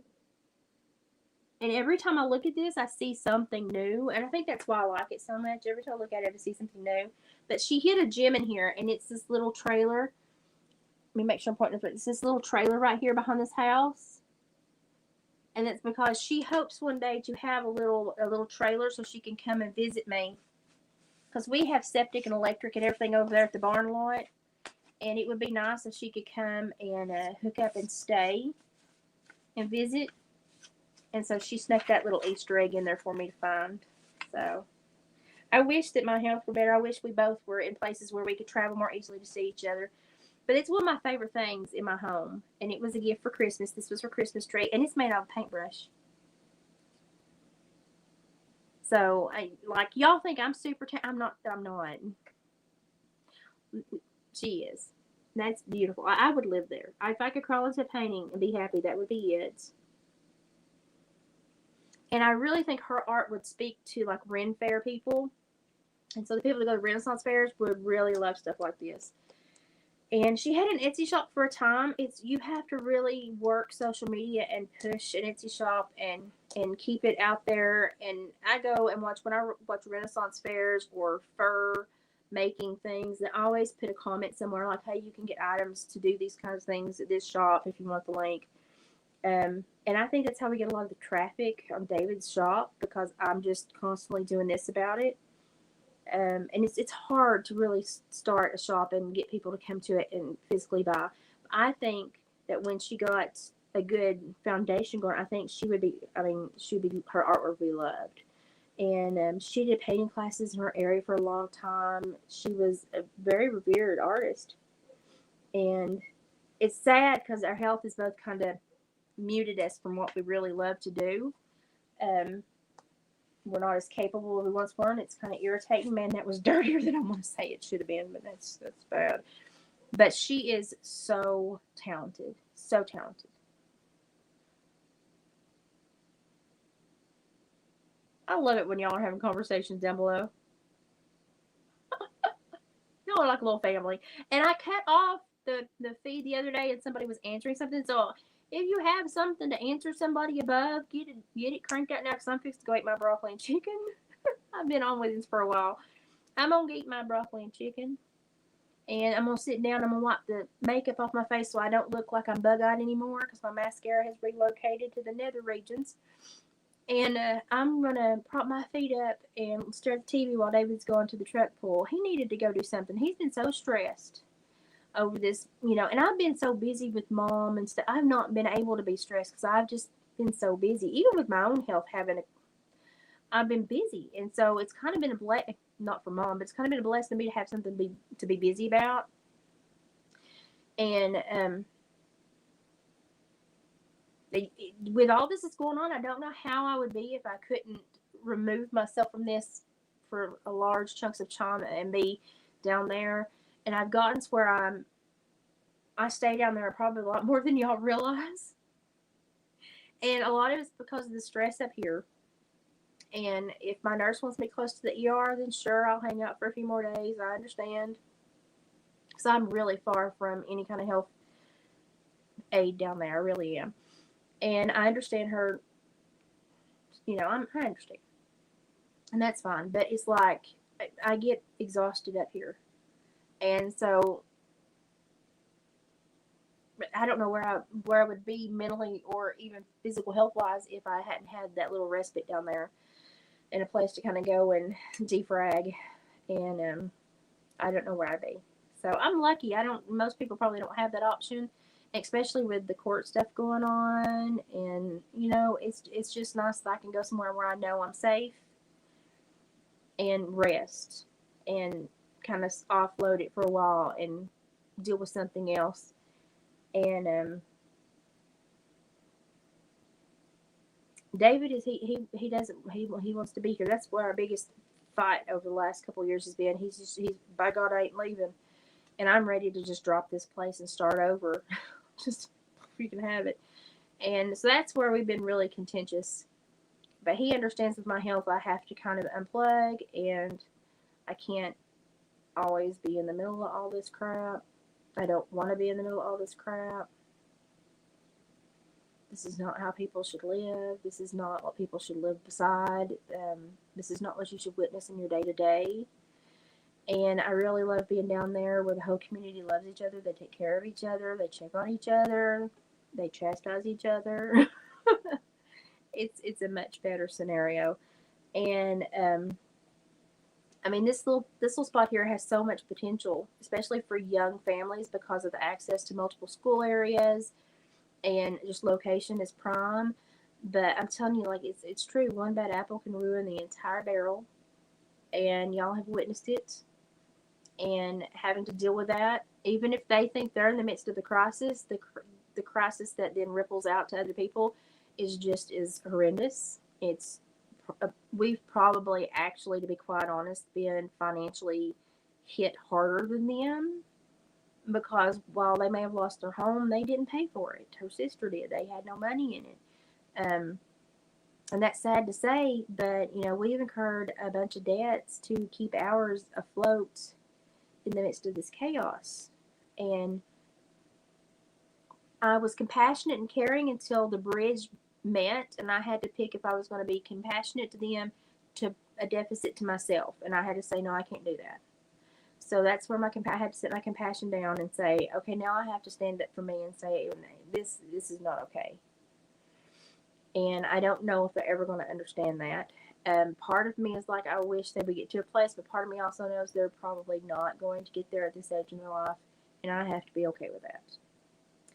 But I do know that the state stuff and the bank stuff, and they're going to have to deal with that.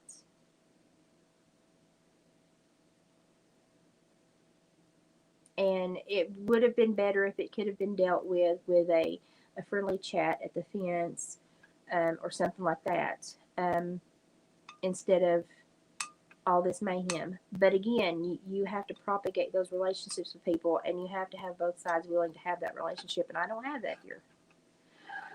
So I'm in a pickle, and I'm sick of the brine.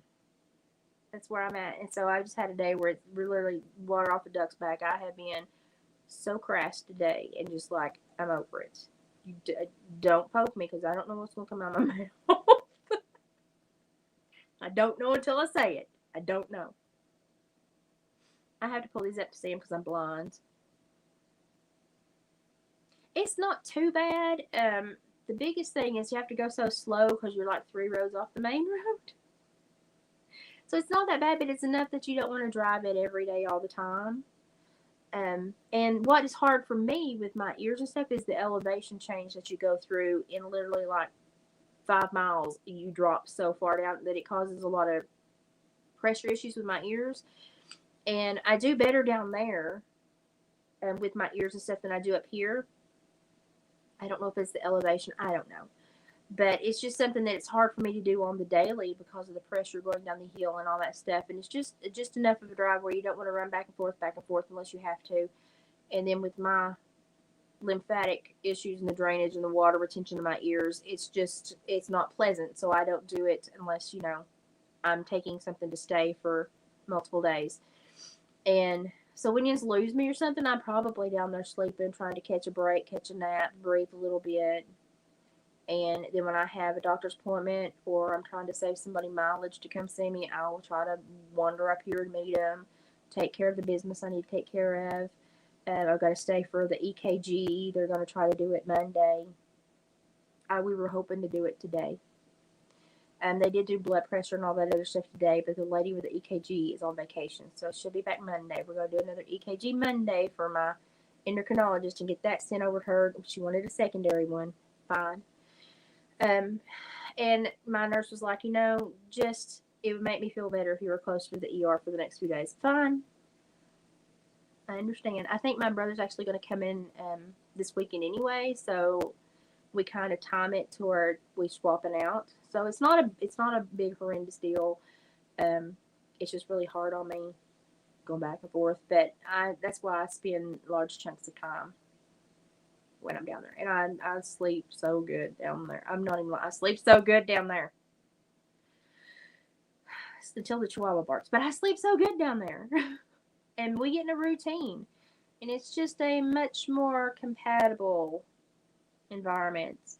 And it's nice to spend time with Mom. And Dad goes to bed fairly early because he gets up at the butt crack of dawn and gets busy.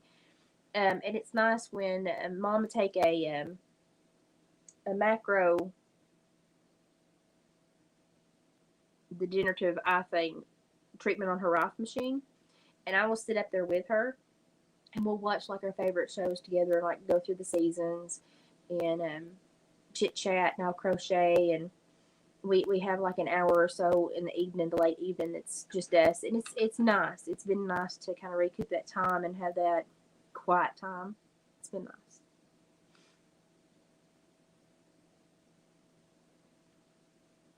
I'm feeling a lot better. I've lost like over 9 pounds now since the ER Sunday. So we changed the medication. I can't even work this thing today.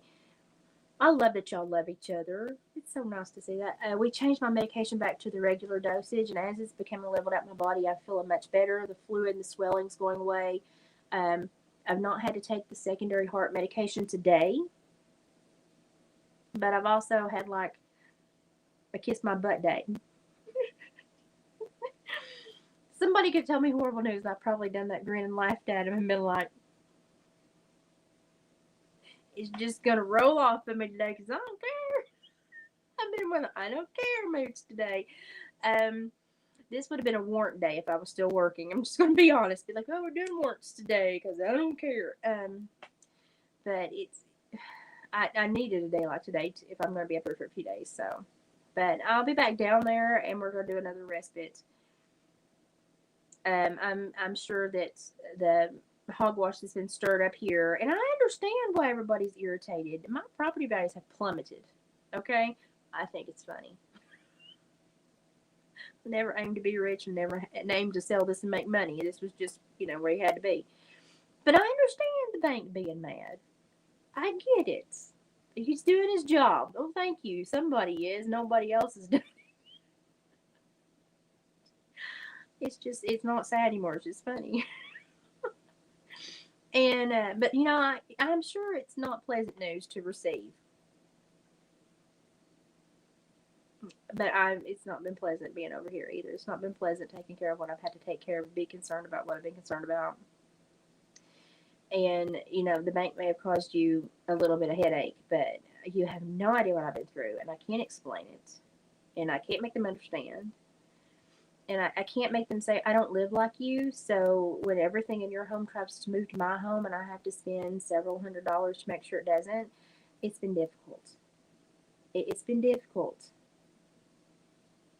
While you've been receiving a lot of aid from the community and other resources, and I've had to come up with several $100s each month to keep my home safe. And now when I step outside my door, it smells like human feces, and I'm not sure what's going on next door. No, I know what's going on. But I was just going to sit here and try to be nice about it. I really was. I was just, surely they can't live like that very long. And it was getting irritating. It really was. And it was comical watching them take it apart the other day. It was. But I was just kind of like,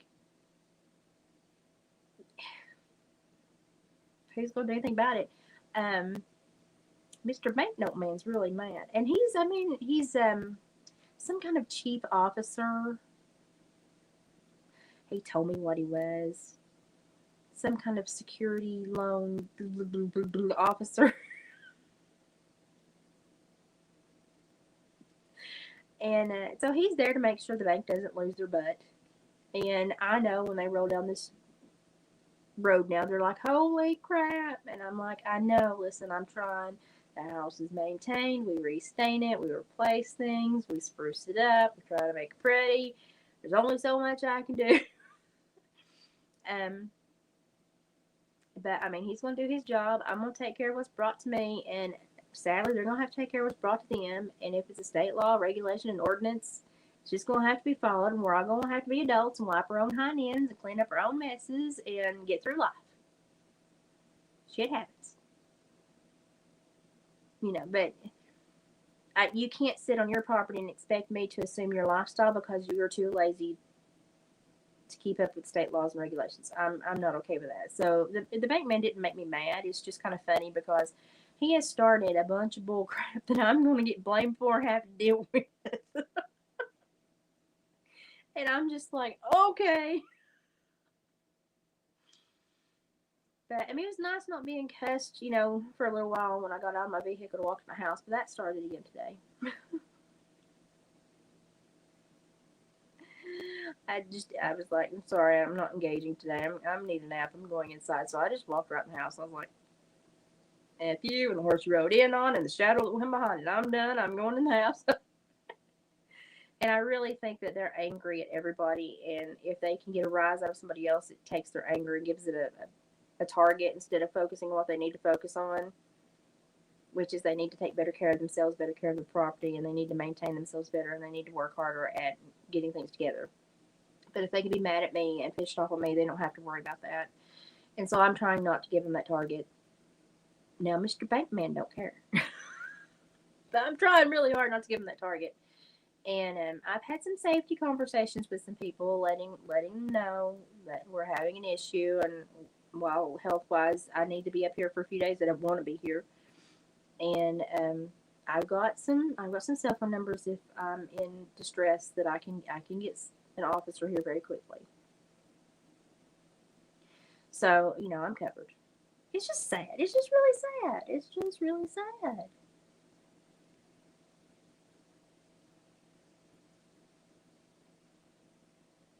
They're not even hooked up on it, Sherry. They rolled in a big camper. They put the Amish little shed by the fence. They're living in that. They're then 2 or 3 more are moved into a camper. There's like 8 people, 10 people out there cleaning up today. I don't know where nothing's left that land. Nothing's left that land. There's not been a truckload of garbage, nothing go out. They're just disassembling it and putting it in piles. But I mean, they had 17 piles in the backyard, so I knew what was going to happen. I mean, they didn't fix the $60 water pipe issue, and they had water in like 16 years. I don't have a lot of faith that this is going to be resolved. Past behavior is the best indicator of future behavior. So I just don't. If they can't fix a water leak, I don't see them fixing a whole home. And they're so old. I'm worried about their health doing it. And that was another thing. The bank guy. And I've been trying to just not poke any bears, But he was like listing agencies and I was just like, whatever, If you've witnessed something you have to check a box on, go ahead and listen. I'm not working in that field anymore. I'm retired. I'm done. And but whatever he stirs up, I'll catch. But whatever, I'll handle it. Just lay it on the table. I'll take care of it. That's what I'm doing. So it's bad. The aroma here is getting really bad, though. Getting really bad. Really, really bad. Getting really bad. Y'all are just enjoying everybody. I hate to leave because you're just enjoying each other. Chelsea's a newbie. Well, I like Chelsea. Chelsea's family. Now, she's been here long enough. She's family. So she's adopted. We've had some newbies come from the last little throw out into the algorithm. I'm appreciative of them. I'm trying to get back to content when I'm able since I'm feeling better. And if Mom sends me those videos, I will put them together for you. They're just clips of where we went and what we were looking at and some handiwork of the Amish and stuff. Not a lot. I need to do like B-roll and edit and do views. But y'all, my health, I'm sick. I'm really excited to share stuff with you, but it's not going to be like Hannah Lee Dugan quality. Is that her name? I think that's her name. It's not going to be quality like that. I'm just excited to share little glimpses of where I live with you and being able to do something. But I will try to get those from Mom and share them with you. We had a good day. Darlene's a hoot. Mom enjoyed being out because she hadn't felt good in a while. So this is the first day she's been out really putting around, and she had a good time. She walked quite a bit and did really well. We had a good day. I ate a homemade Amish whoopie pie, and it was lovely.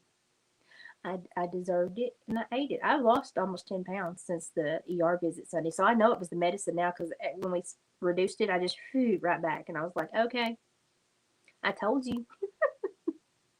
Told you. And apparently my endocrinologist got sassy with the people up here at the ER because they were like, when I went in, I was like, well, I have Graves' disease, but it's not pronounced right now. And I swing from hypo to hyper, so I'm on this really weird medication, and not a lot of people are on it, so not a lot of people know about it, but it's really difficult. And the nurse was like, that's not possible. And I literally laying in the bed with my heart rate over 100 was like, I don't have time to educate you.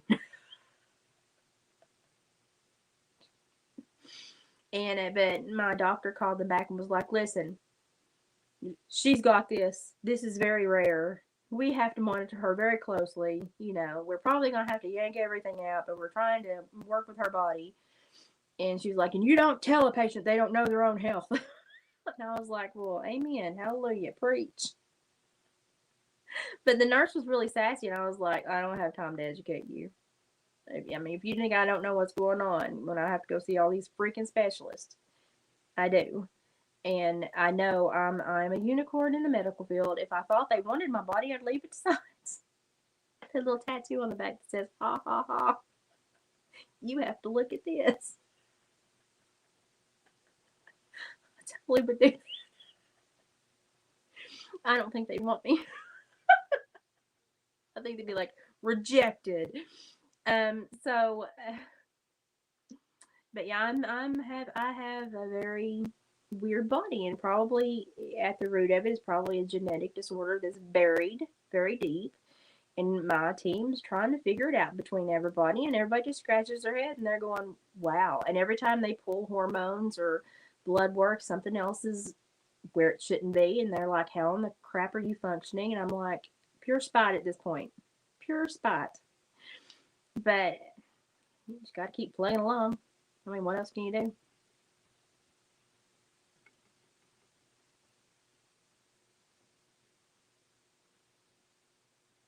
Yins are just having your own little world. I love that yins like each other and you have a little family going on. Yeah, I was very proud to have a doctor stand up for me because it's very rare. Very rare. It was very nice to have a doctor stand up for me. And she was irritated with him. She was very irritated with him. Chelsea, they find a lot of it around here. They find a lot of geodes around here. Matter of fact, I had one and we never cracked it, and I think my son took it with him. Um, and we find them. This is a really mineral rich area, as I'm sure most of you know, and we find a lot of precious stones and other minerals and stuff in the creeks and waterways here. And that was probably one of my most favorite things when I was young, when I had good legs, and get out and stroll and find these little gems and have a little collection of everything to mark where you'd be in and stuff.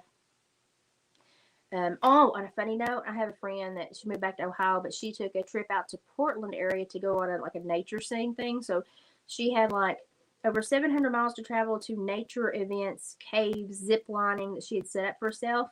And she had to rent a car because she flew across the country. She had to rent a car. And I get these messages when I get back from the ER. And I'd slept a little while. And when my heart calmed down and I got up and I had all these messages from her, voice messages, video. And I was like, oh God, is she okay? And she's like, so the rental car slid and I can't get out of the little puddle that I'm in. She's like, it's frustrating because my vehicle would have come right out of it and I'm stuck and AAA won't come get me. So I'm waiting for someone to be kind in the community and come get me. They're trying to find somebody and I'm really out here at this. And she was way out in the boonies somewhere where she's hiking a trail. And she's like, there's no one around. And then like 2 hours later, she's like, it's still, no one showed up. I'm still here. She's like, I've got to go to the bathroom, so I'm gonna. And we used to work at the wilderness camp together, so she can go pee in the woods. She's fine, but she's like, I'm gonna have to go into the woods again. And then it was dark, and she's like, I'm still here. No one's come yet, but they said they've almost got someone located. And it was kind of like watching the Blair Witch. I told her, I said, next time you go out of town, just let me go up to one of the hub offices and get you an ankle monitor. Just put it on you, low jack you, so we know where you are. But I had like 6 videos, and then the last one was like, I made it back. I'm in the hotel. But I had a lot of fun with that because that made me laugh. It was really funny.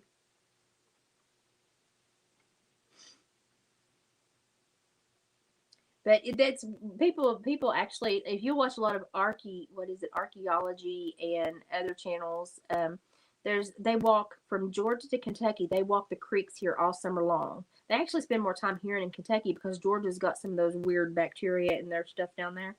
And they find stuff all year long. And right above me in Kentucky, there's this guy he lives there basically all summer and just walks the waterways. And he finds some of the most beautiful stuff. If I can find his videos again, I used to watch a lot of them. I can't remember his name. He's a kind of little short, softer man with black, shaggy hair and a really pretty smile. Him and his girlfriend go everywhere, and then they cut the rocks open or they polish them and show you what they turn out to be. And he tells you what they are. They find fossils all the time. Really old, rare plant tree fossils that are in like museums elsewhere. If I can find his channel again, I'll share the links. But he has a really neat channel, and it's amazing what they find around here. But this is just a really densely rich, mineral rich area. It is, and it's sad to see it going the way it's going. But humankind only can do so many things right, aka nothing.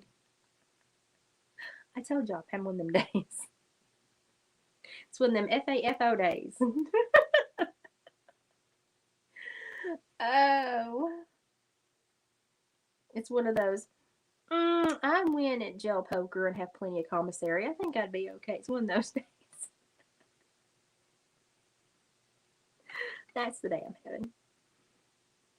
Yes, It was like watching a Blair Witch when she was sending me the videos because she was like, she was holding it right here. She, I'm still in here. I'm in the car waiting. It's getting really dark, and I know that I'm at least 200 miles from the nearest.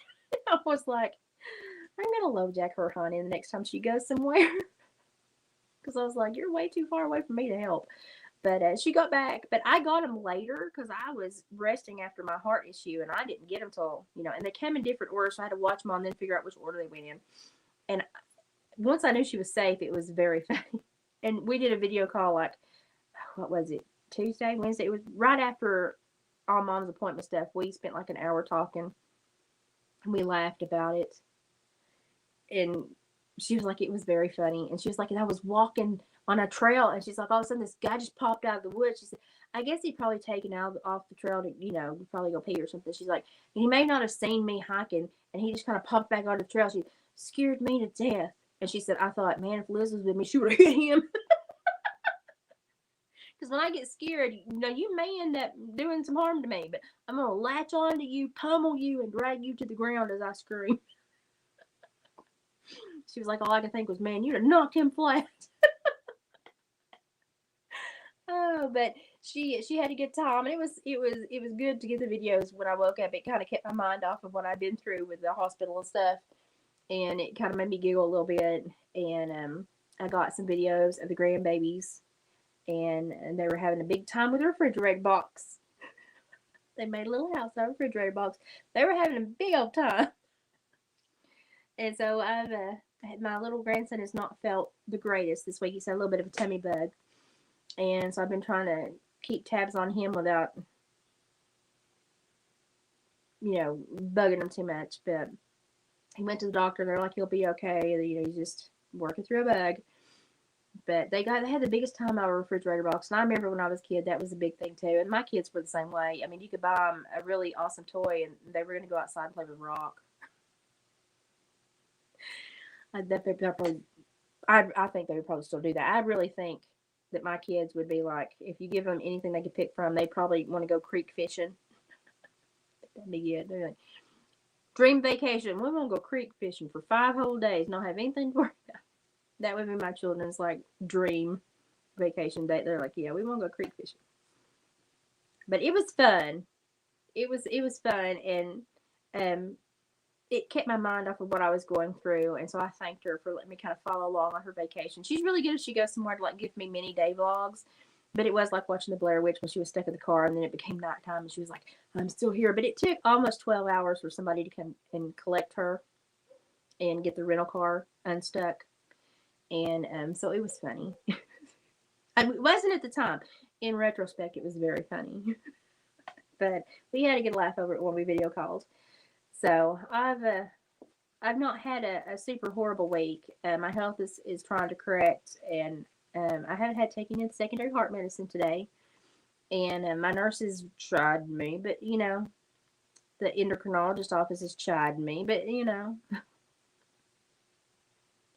I'm taking care of myself, and I told them all I'll stick closer to the ER and I'll get the EKG done. That's fine. But if I feel stressed that I don't want to feel, I'm going back down the hill.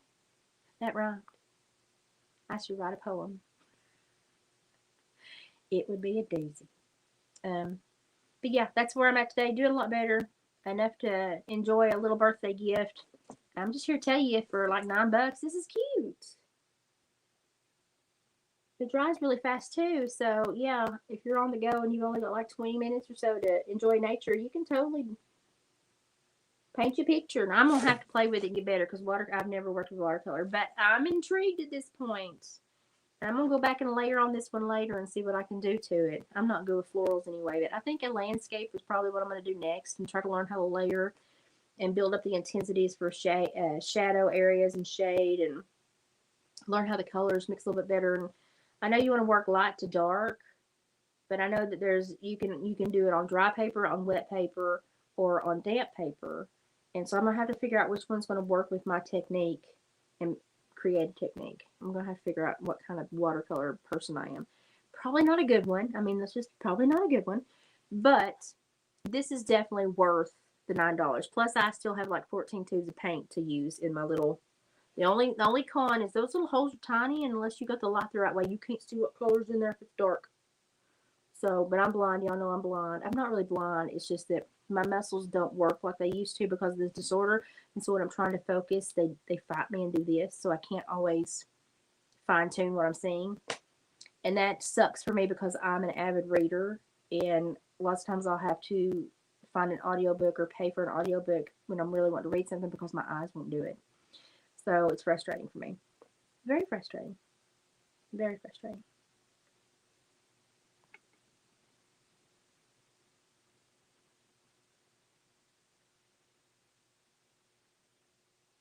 Really? Well, that's neat.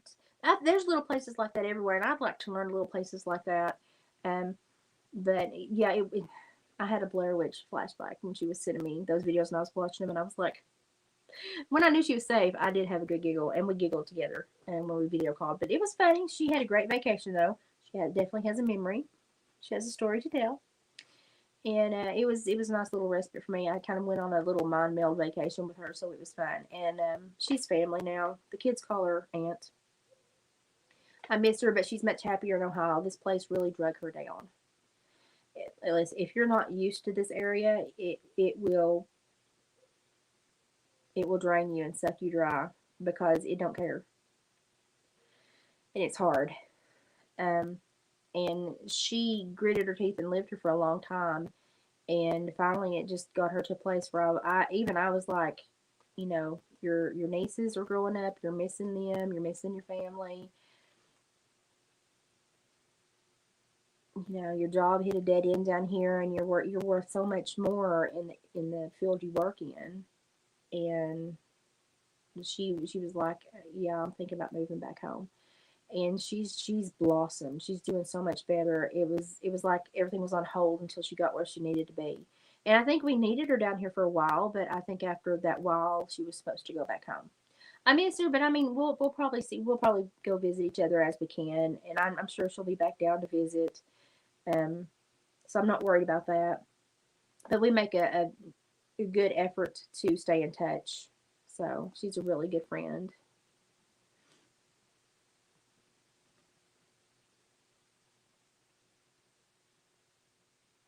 Yeah, those businesses are booming. That's funny, but I mean they are. People love that. People love that. People are learning about the earth, and boy, I just pushed that into shit. People learning more about the earth and going back to simplicity and understanding the things you get from the earth and understanding nature and embracing the more authentic lifestyle. And I'm glad to see it. I don't know if it's enough at the very tail end of things to really make a whole lot of difference, but I hope it is. I hope it is.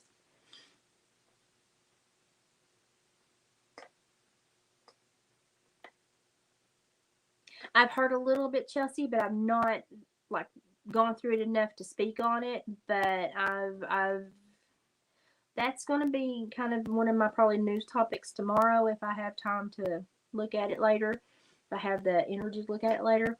I did some hot topics at the first of the video. If you want to go back and after I'm done and watch that, did some like news topics at the first of the video. It was a very busy news day, but it was also I was having one of those days where it was just like don't care. Next, I'm in one of those places today where it's just which side are you gonna get? Oh no, oh no, I probably wouldn't play the game today.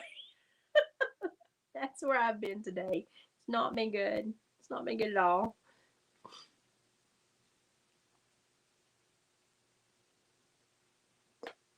See, y'all have so much knowledge about your areas. You can help each other just figure stuff out.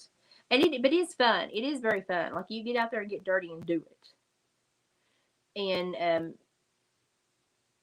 I think it's good that people learn these things. I think it's good because a lot of people just think things magically appear. They don't understand how things are used, broken down, things mixed together to create. They don't understand anything that they use or touch. They don't understand how it came to be. And society like that will not last because if when you lose the skills that a machine can make for you, like you lose the skills because the machine makes it. What happens when the machine breaks down and nobody understands the root? Because the machine does not know the very beginning. It just knows how to do what you programmed it to do. So what happens when we lose that knowledge? And I think people are starting to wake up to that, especially a lot of the people in the world are seeing that we've got some younger generations that, bless their hearts, can't even read the law, can't even read black and white, can't understand the law, the rules. They twist words, and people can't read between the lines and understand what they're doing. And they just don't take the time to take things apart and just reflect and look at things for what they are. Instead, they get in their feels and they get all twisted, and they allow people to contort them and use them as puppets. And we have two very large sects in the society growing, and one of them is the stupid idiots. I'm having a day. That, bless their hearts, couldn't learn what's going on in the world if you coach them 24/7, because they just don't have the capacity to understand, and they don't have the desire. And so they have to, unless they're told what to believe, they don't have a belief. And there are people like that out there, sadly. And then the other sect of the society that's growing rapidly are the people that are going back to the old ways and learning the hardcore old stuff that our society is built upon, and learning that old school respect for everything.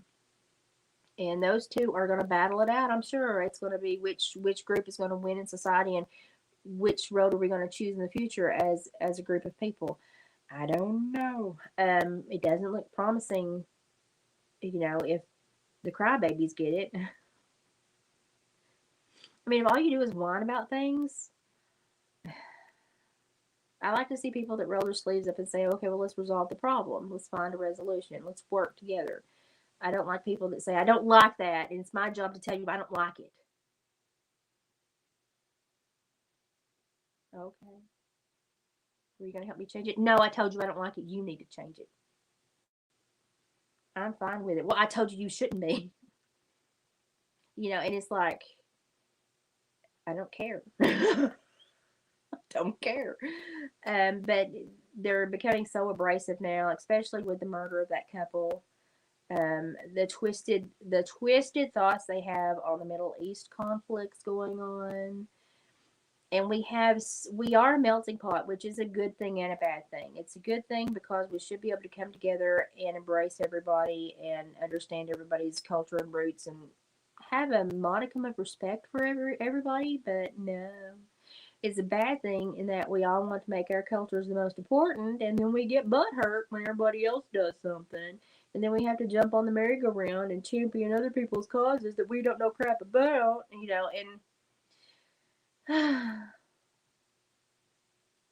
if everybody had front porch to sit on and reflect for about 20 minutes a day, the world would be a better place.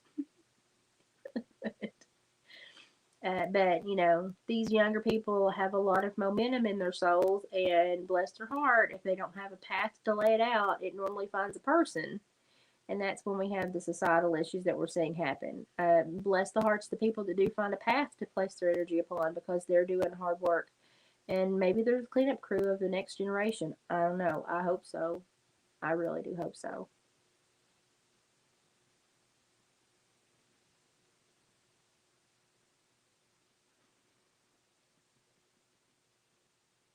Margaret, you crack me up. Margaret's brain, she works a lot like mine. A lot like mine.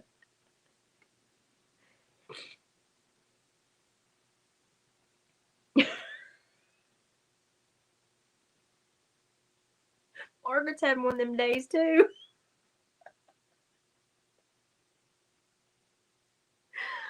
Oh, I'm so glad y'all get me. You understand? Somebody come up and threaten me to my face today, and I'm probably laughing. Okay, hang on. Say it again. I'll be ready this time. Now y'all see why I supervise the murderers. Oh me. I need to crochet and shut my mouth. Oh, I supposedly have a T-shirt coming too that says crochet, not a hobby, but a post-apocalyptic skill. Maybe. Maybe we'll find out. I don't know. Yeah, it's been a day, and I've just kind of hit the day, and it's kind of been funny to be in that. I haven't been in this mood in a while, and it's kind of funny to see that it's still in me because this would have been the day I'd have been like, gone to work, grabbed my trouble drawers, stacked them up, and going, "We're doing warrants today," and enjoyed writing every one of them. So I've definitely been in an odd place today, but I've got a lot of crap. I'm gonna have to dig through because other people are butthurt, so they're creating issues, and it's gonna land on my table to deal with, and that's okay. I'll pull my breeches up and deal with it. Put my big girl panties on. But I today I was just when she started harping at me when I was just like, no, and I just kind of looked like no, and I just got my bags and went on the house. It's like no, because if I knew if I engaged, I was not going to be productive. Nothing nice was going to come out of my mouth.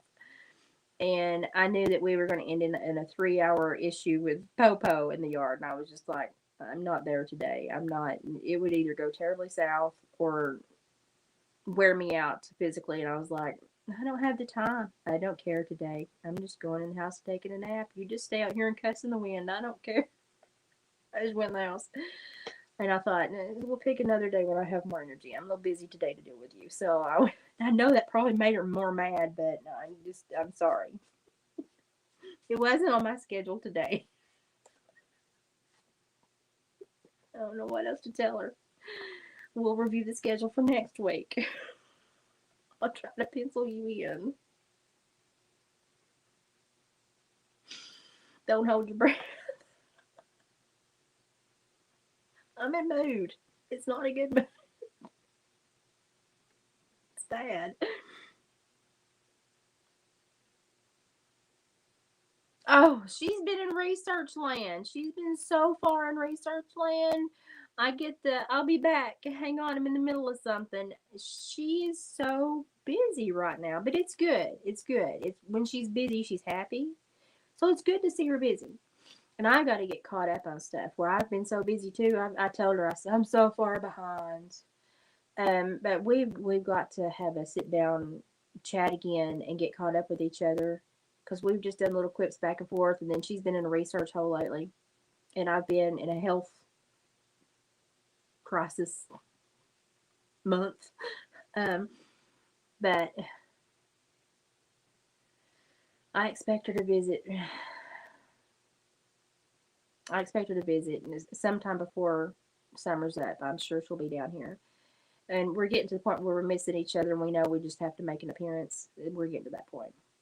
So she's got a lot of changes happening right now. And it's good. And she's very busy and she's in a research hole. And that's good. She's happy when she's busy. But you have to kind of ebb and flow with her because she's so hyper focused when she gets on a new topic. And I totally will take a back seat because I want to know what she's digging up to. So I'm like, hey, well, when you come out of that book, yell at me. So when I have my next little catch up with her, I'll let you know. And we're going to try to get stuff scheduled. But she has a lot of stuff has changed in her life, and she's kind of revamped how she's going about putting her information out there. And she's trying to do a more educational centered dialogue, if you will. Um, all are really good changes. And she shouldn't be doing all this and purchasing all these books and running herself crazy without a little bit of, if you want to help her out, go, you can, have an avenue to help her out. So I'm glad she's making some changes. She will feel very much less abused by the hecklers. And I think that will help her out a lot. But yeah, she's been super busy, y'all. Super busy. Well, y'all just talked up a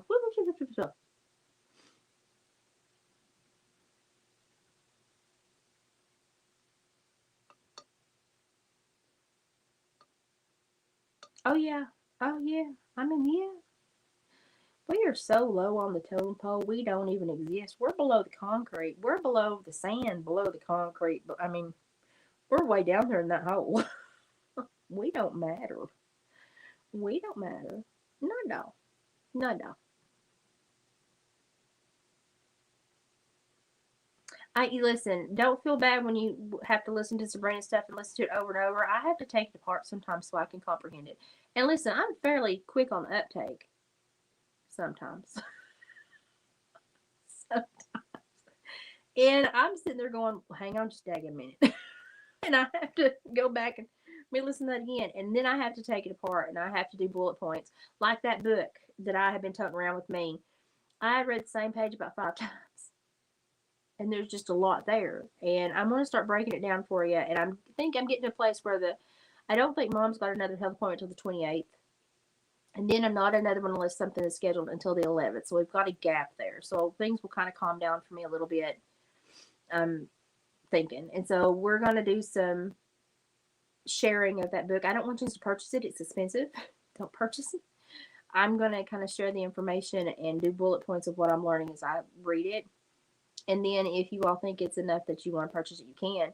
But it's expensive, and I would rather just share with you what I'm reading. But it is intense, and it's every once in a while I get like one of those dumb blonde headaches, and I'm a brunette, and I have to go work, And I did the same thing when I watched Sabrina.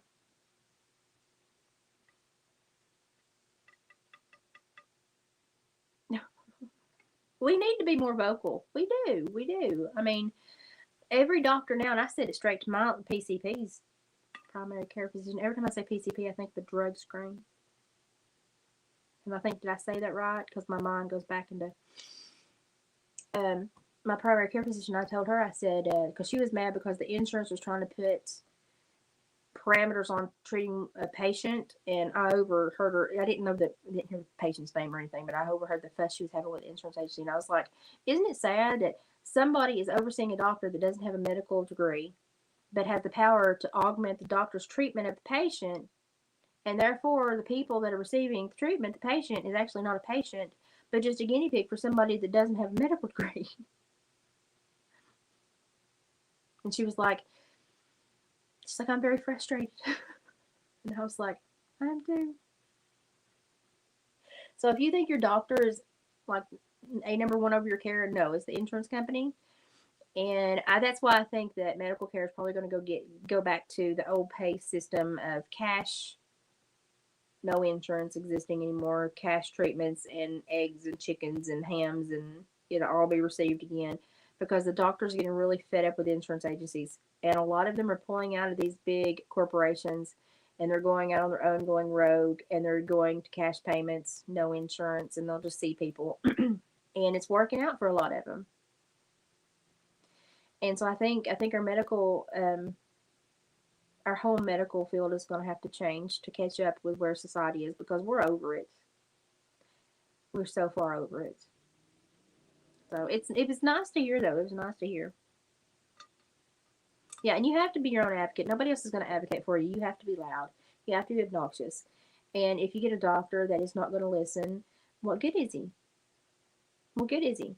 Would you buy a plow horse that doesn't plow? Would you buy a fishing rod you can't cast? Would you buy a gas grill that doesn't light? I mean, what's the point in getting a doctor that can't even treat you because he has to answer to the insurance agent that doesn't even have a medical degree? So he can say, I want to do this, but the insurance goes, no, we won't pay for this, but we will pay for this, which doesn't have anything to do with that.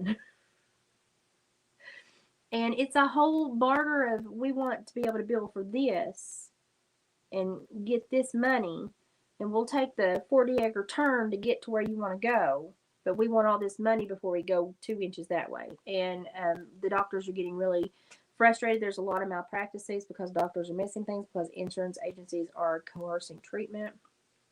And the medical field is primed to change. I worked with a lot of radiologists in those, I call them Roman radiologists. They would roam, and there's like a circuit of them that did like 8 counties rurally, and they would all be on a shift, so they weren't in the same county every week. And I got to learn a lot of really important people's viewpoints in that field, and they were all getting sick of it back then. And they would even where the insurance company would call and be like, we want you to augment the finding on this radiological scan. No. But some doctors will, because the insurance doesn't want to pay for that test. you know. And now I would only type what the doctor said, and if he recorded an addendum, I would file it as an addendum. But some people don't, so it makes you wonder. Makes you wonder. I know. It's sad to sit in the middle of Appalachia and be like, I know, you know. And sometimes I'm like, surely other people get this. And then I go, you know, it's very hard to find people that get it. And so the internet has been helpful in that regard. It's a good place to network and link up and be like, oh, people do get this. And maybe someone to get an education along the way. You know, I try not to shove everything down people's throats, but y'all, I've lived through a lot and I've done a lot of work. And I'm jack of all trades. And the one thing I have consistently seen is the heavy hand of money in politics. It ruins everything. It ruins everything. And so I'm just by nature now squeamish about anything, you know, that has a corporation insignia over it. I don't trust it. So I would almost rather see a veterinarian than a doctor that has to heal to those kinds of demands. That's just how I am. I'm a butthole. I know I am. I have to pull these up to basically see them. But I love that y'all just talk to each other.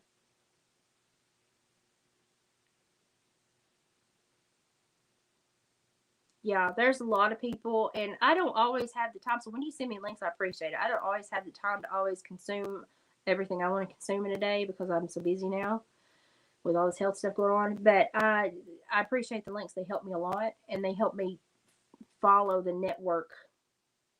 It's like kind of like a nerve firing, and I follow it to the next point, and it helps a lot because we all can't consume everything. But if we work together, we can hit the important parts.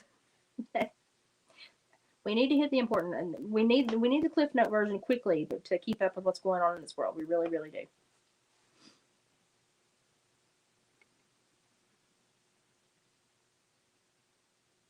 Oh wow, really?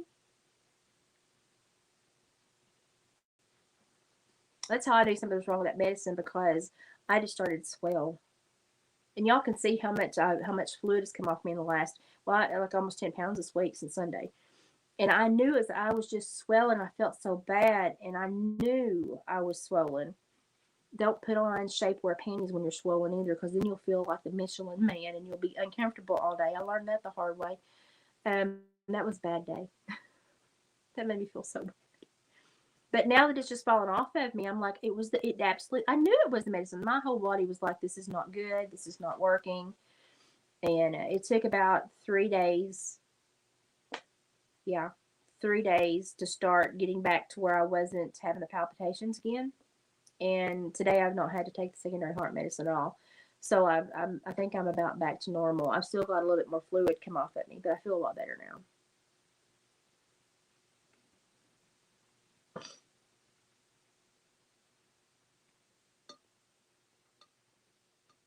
If you ever want to go on YouTube, they have RIFE frequencies, RIFE frequencies on YouTube, and they are at a level to where it's safe to listen to them all day long. So if you're having some kind of issue, if you want to take a chance on, it's not gonna hurt you. I mean, it's just a sound. You can play those all day. They're not as strong as the RIFE machines, because I'm not a doctor. I can't tell you what to do. But in my opinion, it has helped me a lot overcome a lot of the issues I've been having. I think that's why I'm still the last one out of the three living and walking and doing what I'm doing. Mom is my parents, you see the health they're in to be in their 70s. Even with mom's leg, her tendons are shredded and she's still up and going. Her tendons and ligaments are gone and she's still up and going. So I know that machine, in my opinion, has been a big boost with their health. I know it. I've used it and I can feel it work. Sabrina researched all the literature on it when she was here last time. She read 600 pages and I no time flat. I felt like an idiot next to her. That's okay. But yeah, it's a really awesome thing. But you can only do 90 minutes of the big machine a day. But the Rife frequencies that are on YouTube, you could actually just turn them up and listen to them all day long as you're cleaning house and stuff. They're not as potent, but they're safe enough to where you can have them on all day long. But if you want interesting reading, look up Rife machines, RIFE. They've been hidden from modern medicine. A lot of people are now learning about the Hertz healing frequencies, what it does to cellular structure, how it pushes out the bad cells, and basically helps your body flush bad things. And y'all, I was diagnosed with 2 other people, and I'm the last one still going out of the 3. And my doctors don't understand why I'm still going. Anyone else that had my disorder would not have come out the other end. And I still have problems, but they don't know how I'm going. So I would like to say it's my belligerent nature, but I think a lot of it also has to do with that machine and putting it in my life at a time where I was in a very bad place. I was not healthy at all, and I was so sick and in so much discomfort and unhappy from where work was taken away from me because of my health. And had I not had that to help with my legs and my nerve pain, I don't know where I would be. Because y'all know I'm allergic to everything. So I think that has been a big kicker why I'm still here and why I've done predominantly better than anyone else that has taken the medicine the doctors have set in front of them. And they just kind of fell down the hill after that. And I'm still here fighting. And I think that machine has a lot to do with it. So look that up, read about it. I think his grandson is still making the machines in a smaller model and selling them. But yes, go look it up. I've done a lot of reading in it. It is my uncle had like 7 surgeries. He had leukemia. They basically was like, you're about at the end. He researched and found this man out west, found the guy that created it before he passed away. And the old man taught him everything he knew. And my uncle brought his machine back, and mom and dad purchased a machine and used it on Granny as well. And if y'all remember, when mom got Granny home from the nursing home, Granny's health miraculously leveled. And so, and she'd been sick all the time in the nursing home, just problem after problem after problem after problem. And my uncle, now they can't find any leukemia in his body. And he looks better than he has in a long time. He's still old and he's still weathered from all the medical issues, but I mean, it's a lot to take in, but it's worth reading up on it just to educate yourself and talk to your physician, talk to whoever treats you, and ask the hard questions because they don't want you to know about these things. And so if they don't want you to know about it, odds are you probably need to know about it. Read the band of books in life. You always should.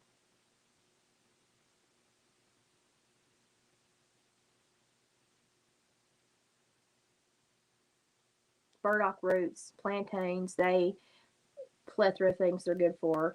I, for the first time in like 15 years, saw Indian salve today at the little Amish thrift shop in the little medicine aisle. That was nice to see, to know it's still out there. I've got comfrey salve in my bathroom. Mom's got comfrey salve in her bathroom. I've got a roller. I just got a new roller in. Is it still up here? I just got it in the mail. I have to come here and empty my mail that stacks up for me. It's not like expensive stuff, but did I leave it in here? I don't know. I've got so much stuff on this table. It's a shame. Anyway, they now have the castor oil in a roller ball, so you don't have to mess up your hands and all that stuff. It's nice. It's nice. I say spring and buy the roller ball. It's a lot easier to put it on. I've been very happy for that. So I got another one. And I had it on the table. I'd show it to you because I haven't used it yet, but I don't know where I put it. I thought it was still on the table. I may have packed it into the bathroom. Yep.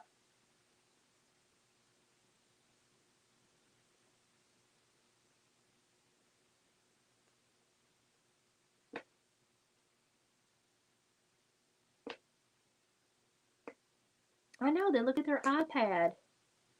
How do you know anything about me in the iPad if you don't see the color of my skin, how clear my eyes are, my facial expression, my body status? All these things tell the story of what's going on within me, and you're not even looking at me, you're looking at an iPad? makes you wonder about the health field, doesn't it? I mean, it's going in a bad place. In my opinion, it's going in a very bad place. And I did nuclear med and regular transcription for a number of years, and it was bad back then. I picked up Latin really quick, and I typed really fast, and didn't have a certificate.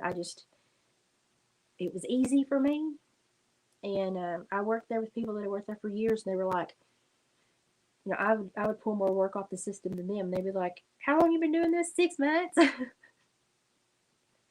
mean, when you learn Latin, Latin's Latin, and it all makes sense. I mean, same muscle masses run horses as in humans. They just kind of tweak the words a little bit. Everything is parallel. You just have to learn how to apply it.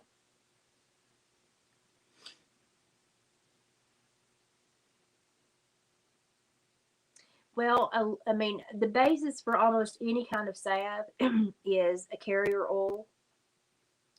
So, beeswax, coconut, heck, even lard, as long as it can disperse the plant. And I mean, you can do the plant in several ways. You can do you could even do an alcohol tincture and then inject it into salve. Some people do that. I don't think it really is necessary.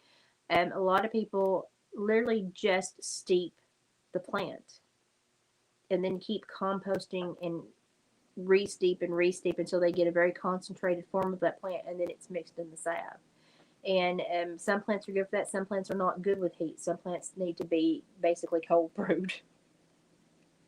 And you just have to kind of read and learn about them. I got several books, and that's how I've gone back and when I question something that I saw growing up, or I'm like, Grandma would pick this up, or Granny would do this. I've gone back and consulted those books, and it's fairly simple, how to use a plant once you kind of understand the basis of how each plant needs to be applied. And but I speak from somebody that would be walking a trail out somewhere and pick a salad. So I know I have a different existence than most people. But it is something that your body and your mind does gravitate toward almost as a second nature if you really start to educate yourself.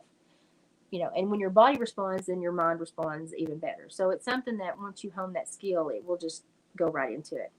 That intuition is really there with that. It really is. People always talk about that, but it really is. Yep, see, there she is. She said it better with me. She said it better than me. I trip on my words sometimes, y'all. I try. I try. But there is, what's the lady on TikTok that talks like me but goes out in the wood and gathers stuff? And she shows you how to make everything. What is her name? I love her. What's her name? She's on TikTok and she talks like me. She's a big burly woman, and she'll show you how to gather stuff. Now I'm not very smart on mushrooms and stuff like that at all. That's where I have to really ask people for help. I'm not smart on that at all. If I don't know, I can't eat them. I leave them alone. But now on roots and stuff like that, I'm pretty decent, and David's really good. So I can walk through my yard and find a lot of stuff to heal what's going on with us. And some of it's plants I brought in, and some of it's just wild stuff that I allow to grow because I know it's useful. Yeah, but it's fun. Like if it feeds your body and soul and makes you feel better, it's fun to learn. And so your body and mind naturally gravitate toward it because it's key information, and you pick up on that, and so you become very invested in it.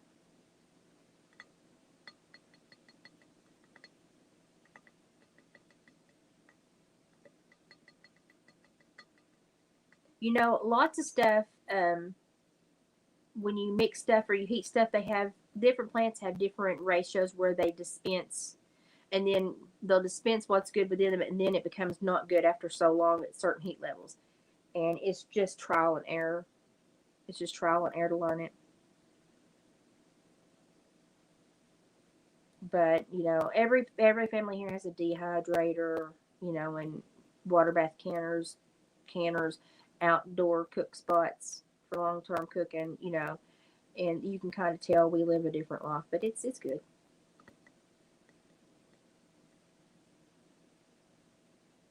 Butter will carry some things, and some things it will not. And it's trial and error with butter. And a lot of it is just, is the acidity level of the dairy going to overwhelm the plant? And that's just something you have to work with. Now, a lot of people have read up, and you can find that information online probably, but that's just one of the things we've always dealt with here.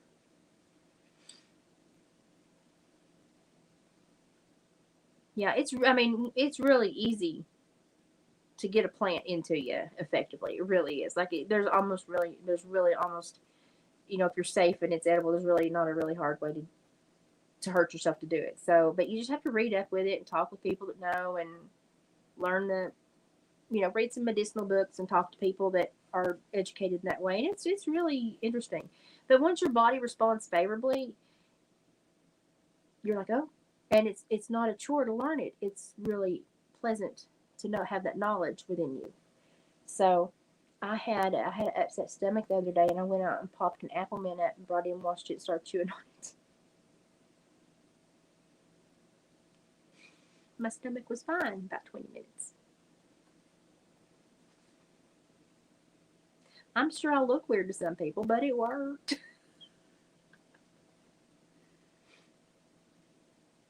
Yeah, you can keep it for so long. What is it, like most of it is like 90 days, and then you need to do something. Some stuff I hold a little longer. Again, it's just a plant. Some stuff you can put in certain forms, and it'll last for quite a while.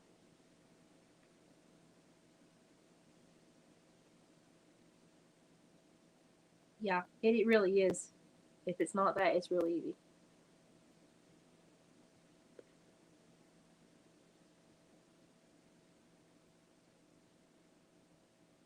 I really want to try the venom joint stuff. And that's been one thing that I've been really hesitant on, because after I got pepper sprayed and had that chemical pneumonia, who can say that? After I got pepper sprayed in the ride at the jail,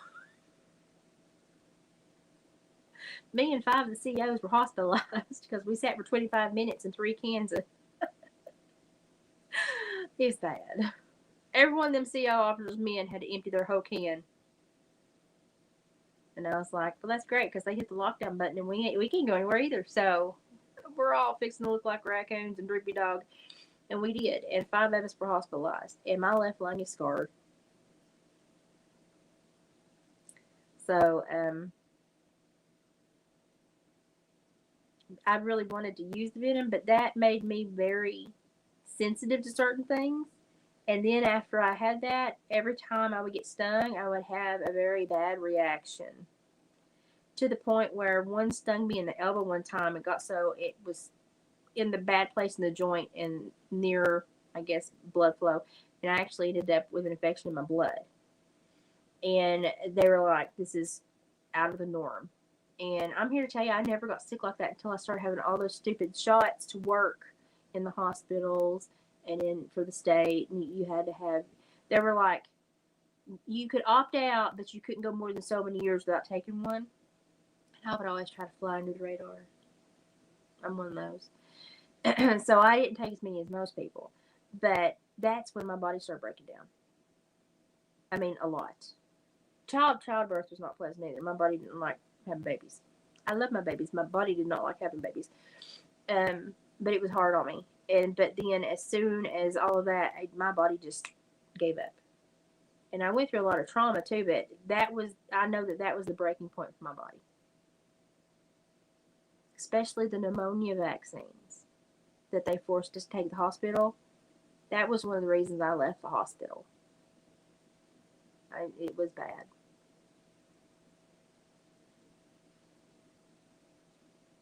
Did you know that they have now vaccinated bees so that when they create honey, it'll be vaccinated honey? And they released the first swarm. So I think that's stupid because we don't know what that means. There's no longevity of testing to say what's going to happen. I think that's stupid that somebody did that, but they've done it. They've done it. Read. Of course, it was out west where they did it.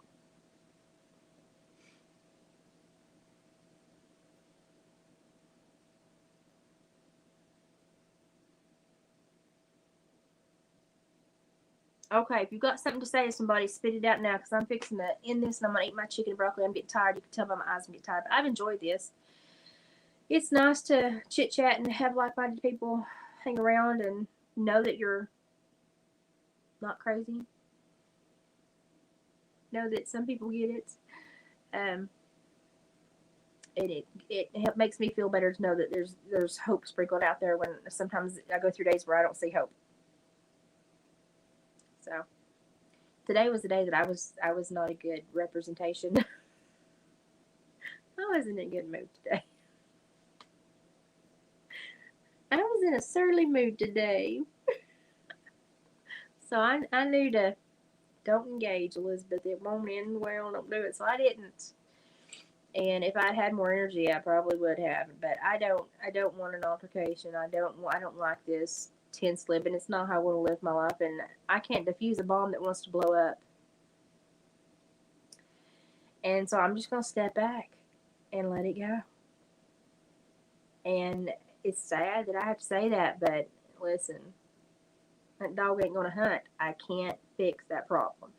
So I'm making peace with not being able to fix the problem, and I'm just going to have to watch that bomb blow up. I mean, that's just going to be something that I can't stop. And all the chaos that's going on is going to culminate in whatever they choose to create. And I'm just going to have to be like, I couldn't fix it. There's no way. It was not fixable. And I'm okay with that. I've got there. I found the balance today. I didn't think I would, but I found the balance today. I crossed the bridge between compassion for them, but also caring for me, and I got to the line where I had to step across and say, no, I'm going to care for me. So I found it today. It doesn't mean I'm hard-hearted. Doesn't mean I wish anybody ill will. It just means, comes the end of the day, if you're not respecting the resources and the time and the energy people are trying to, throw at you to help you, I'm probably not going to engage and try to further aid you and waste my time. I'm just not. And the time that I have is precious. I don't have many good days, and I don't want to spend my good days doing this. I don't want to spend my good days dealing with this crap. I don't want to spend my good days being cussed at. I just want to sit in a rocking chair and crochet and be happy, think of my grandbabies, and smile, and make good memories, and try to be a positive beacon in a very horrible place. And I'm not going to reroute my entire existence for a stone in the road. I'm just going to take a step sideways and go, well, that was a big damn rock, and go on. That's all I'm going to do. Just not going to engage. I don't care. I cared until now, and now I'm done. It's no longer effective or helpful to care. Therefore, I am done. And I'm moving on. That's where I am. Don't wish anybody any ill will, and I hope that things get better for them. But by golly, I've been through a lot too, and things gotta get better for me too. So make your own path from now on. Mine's taken. That's where I am. So, but today was not the day to provoke me.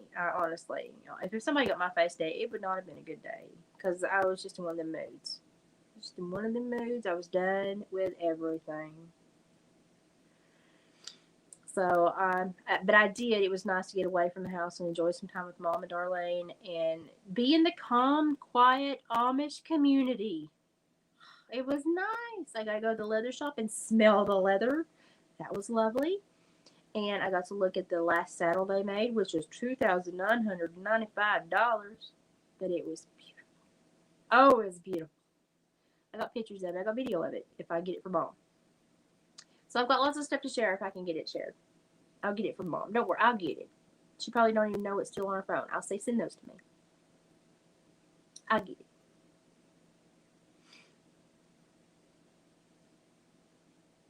Isn't that sad? That's sad, though. That's so sad.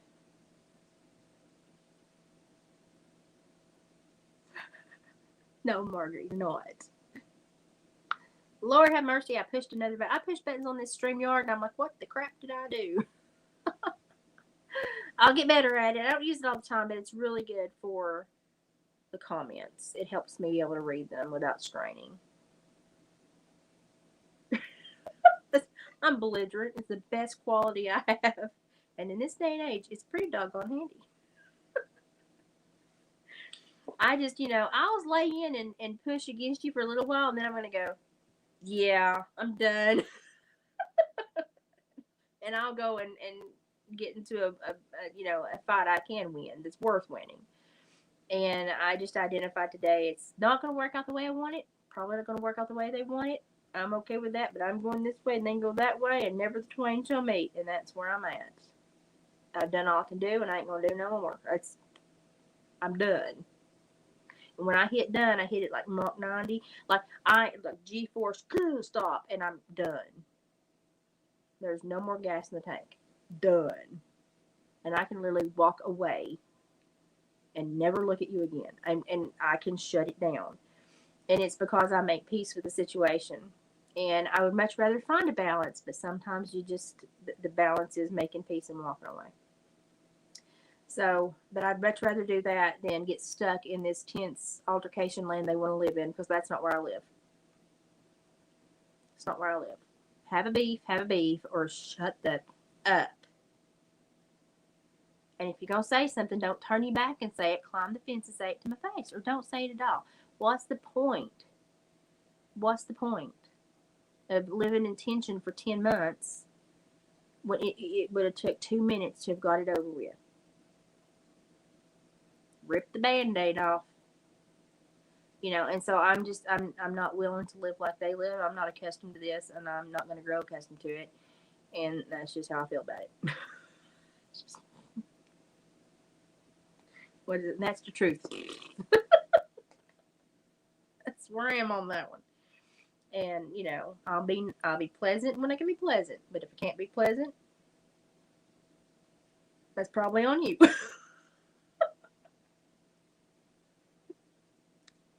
I'm trying. Today's one of those days, y'all. Oh man, if I'd still been working doing home visits, it would have been a bad day. Oh, it would have been a bad day. It would have been a bad day. Today's one of those days when I would have the parolee that went to jail over a woman 3 times, and I'd pull him aside and go, you know why you're having these problems? Because you're not going to find a lady looking for a bitch in heat.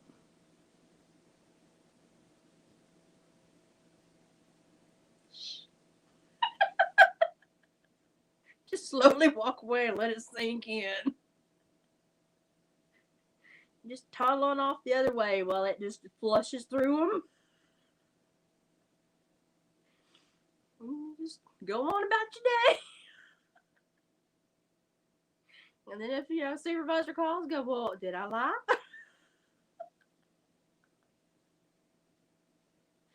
Sometimes it's just got to be said. I try to say it in a way that doesn't hit full force. It kind of washes over you. That's as much as I can curtail it. That's the only skill that God gave me. And I'm kind enough to use it. So accept it. That's all I got for you. Oh, Lord. But I mean, that's, bless their hearts, they all needed to hear it. And it really made them think about how they pursued women. And they were like, oh, God, I guess that is. I need t-shirts. I don't think David will ever get to a merch area in life. But, if he does, I'm going to be good with t-shirts. Oh, Lord. I'm a turd. Okay, see? This is when I know that, yeah, my dad's my dad. Mom is how I dealt with the formality of the courtroom for so long. And Dad is how I stayed sane while doing it. But, yeah, I just, you got to do what's best for you sometimes. And as much as I like to help people,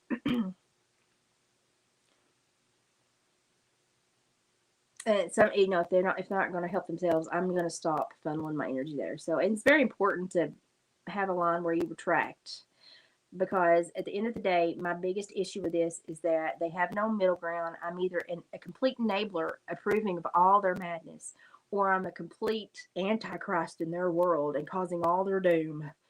And that's not rational. And I can't meet anybody if they don't ever hit the middle ground too. So it's just not going to happen. And they want me to have one of two roles, neither one I'm comfortable in. But if I have to pick one, I'll pick the doom and gloom. That's okay.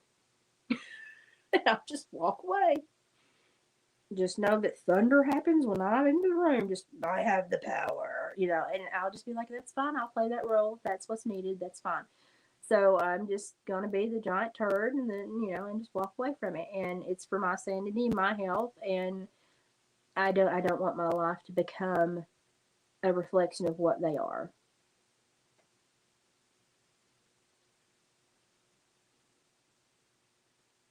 And I don't want to become any more aware of their lifestyle and any more entrenched in their world than I have had to be to deal with what has been caused. And so I'm just going to back away slowly and hope nothing's stuck and go run the other way. That's where I am.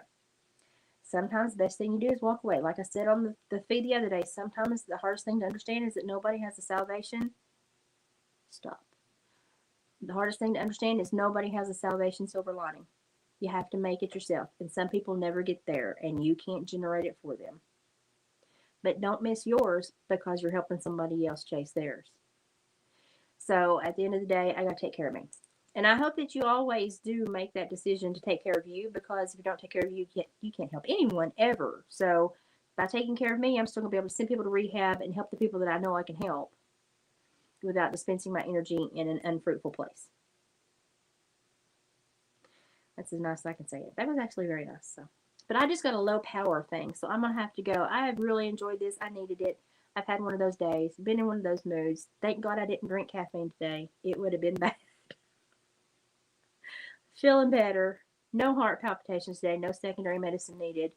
No fluid on my knees. So I'm walking so good the last few days. I've enjoyed it. And we'll see how the weather plays out over the next few days. But I appreciate you hanging with me. Love y'all to death. Y'all are such a great support system. I love that y'all are a little family yourselves. It makes me happy to know we have a little sanctuary here on the internet. It's really great. And sometimes you just need like-minded people to go, it's going to be okay. And at the end of the day, whatever occurs on this world, it's going to be okay. I'm just here for a little while. It's going to be okay. And I just look at it like that. And, this is a testing ground. And so I'm just going to try to use my talents where they're appropriate and be who I can be. And hopefully get patted on the head more than I'm smacked on the head by the good Lord. And end up, getting a little bit of return in glory.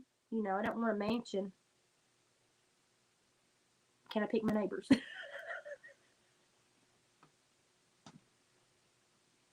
I'm sorry. That was rude.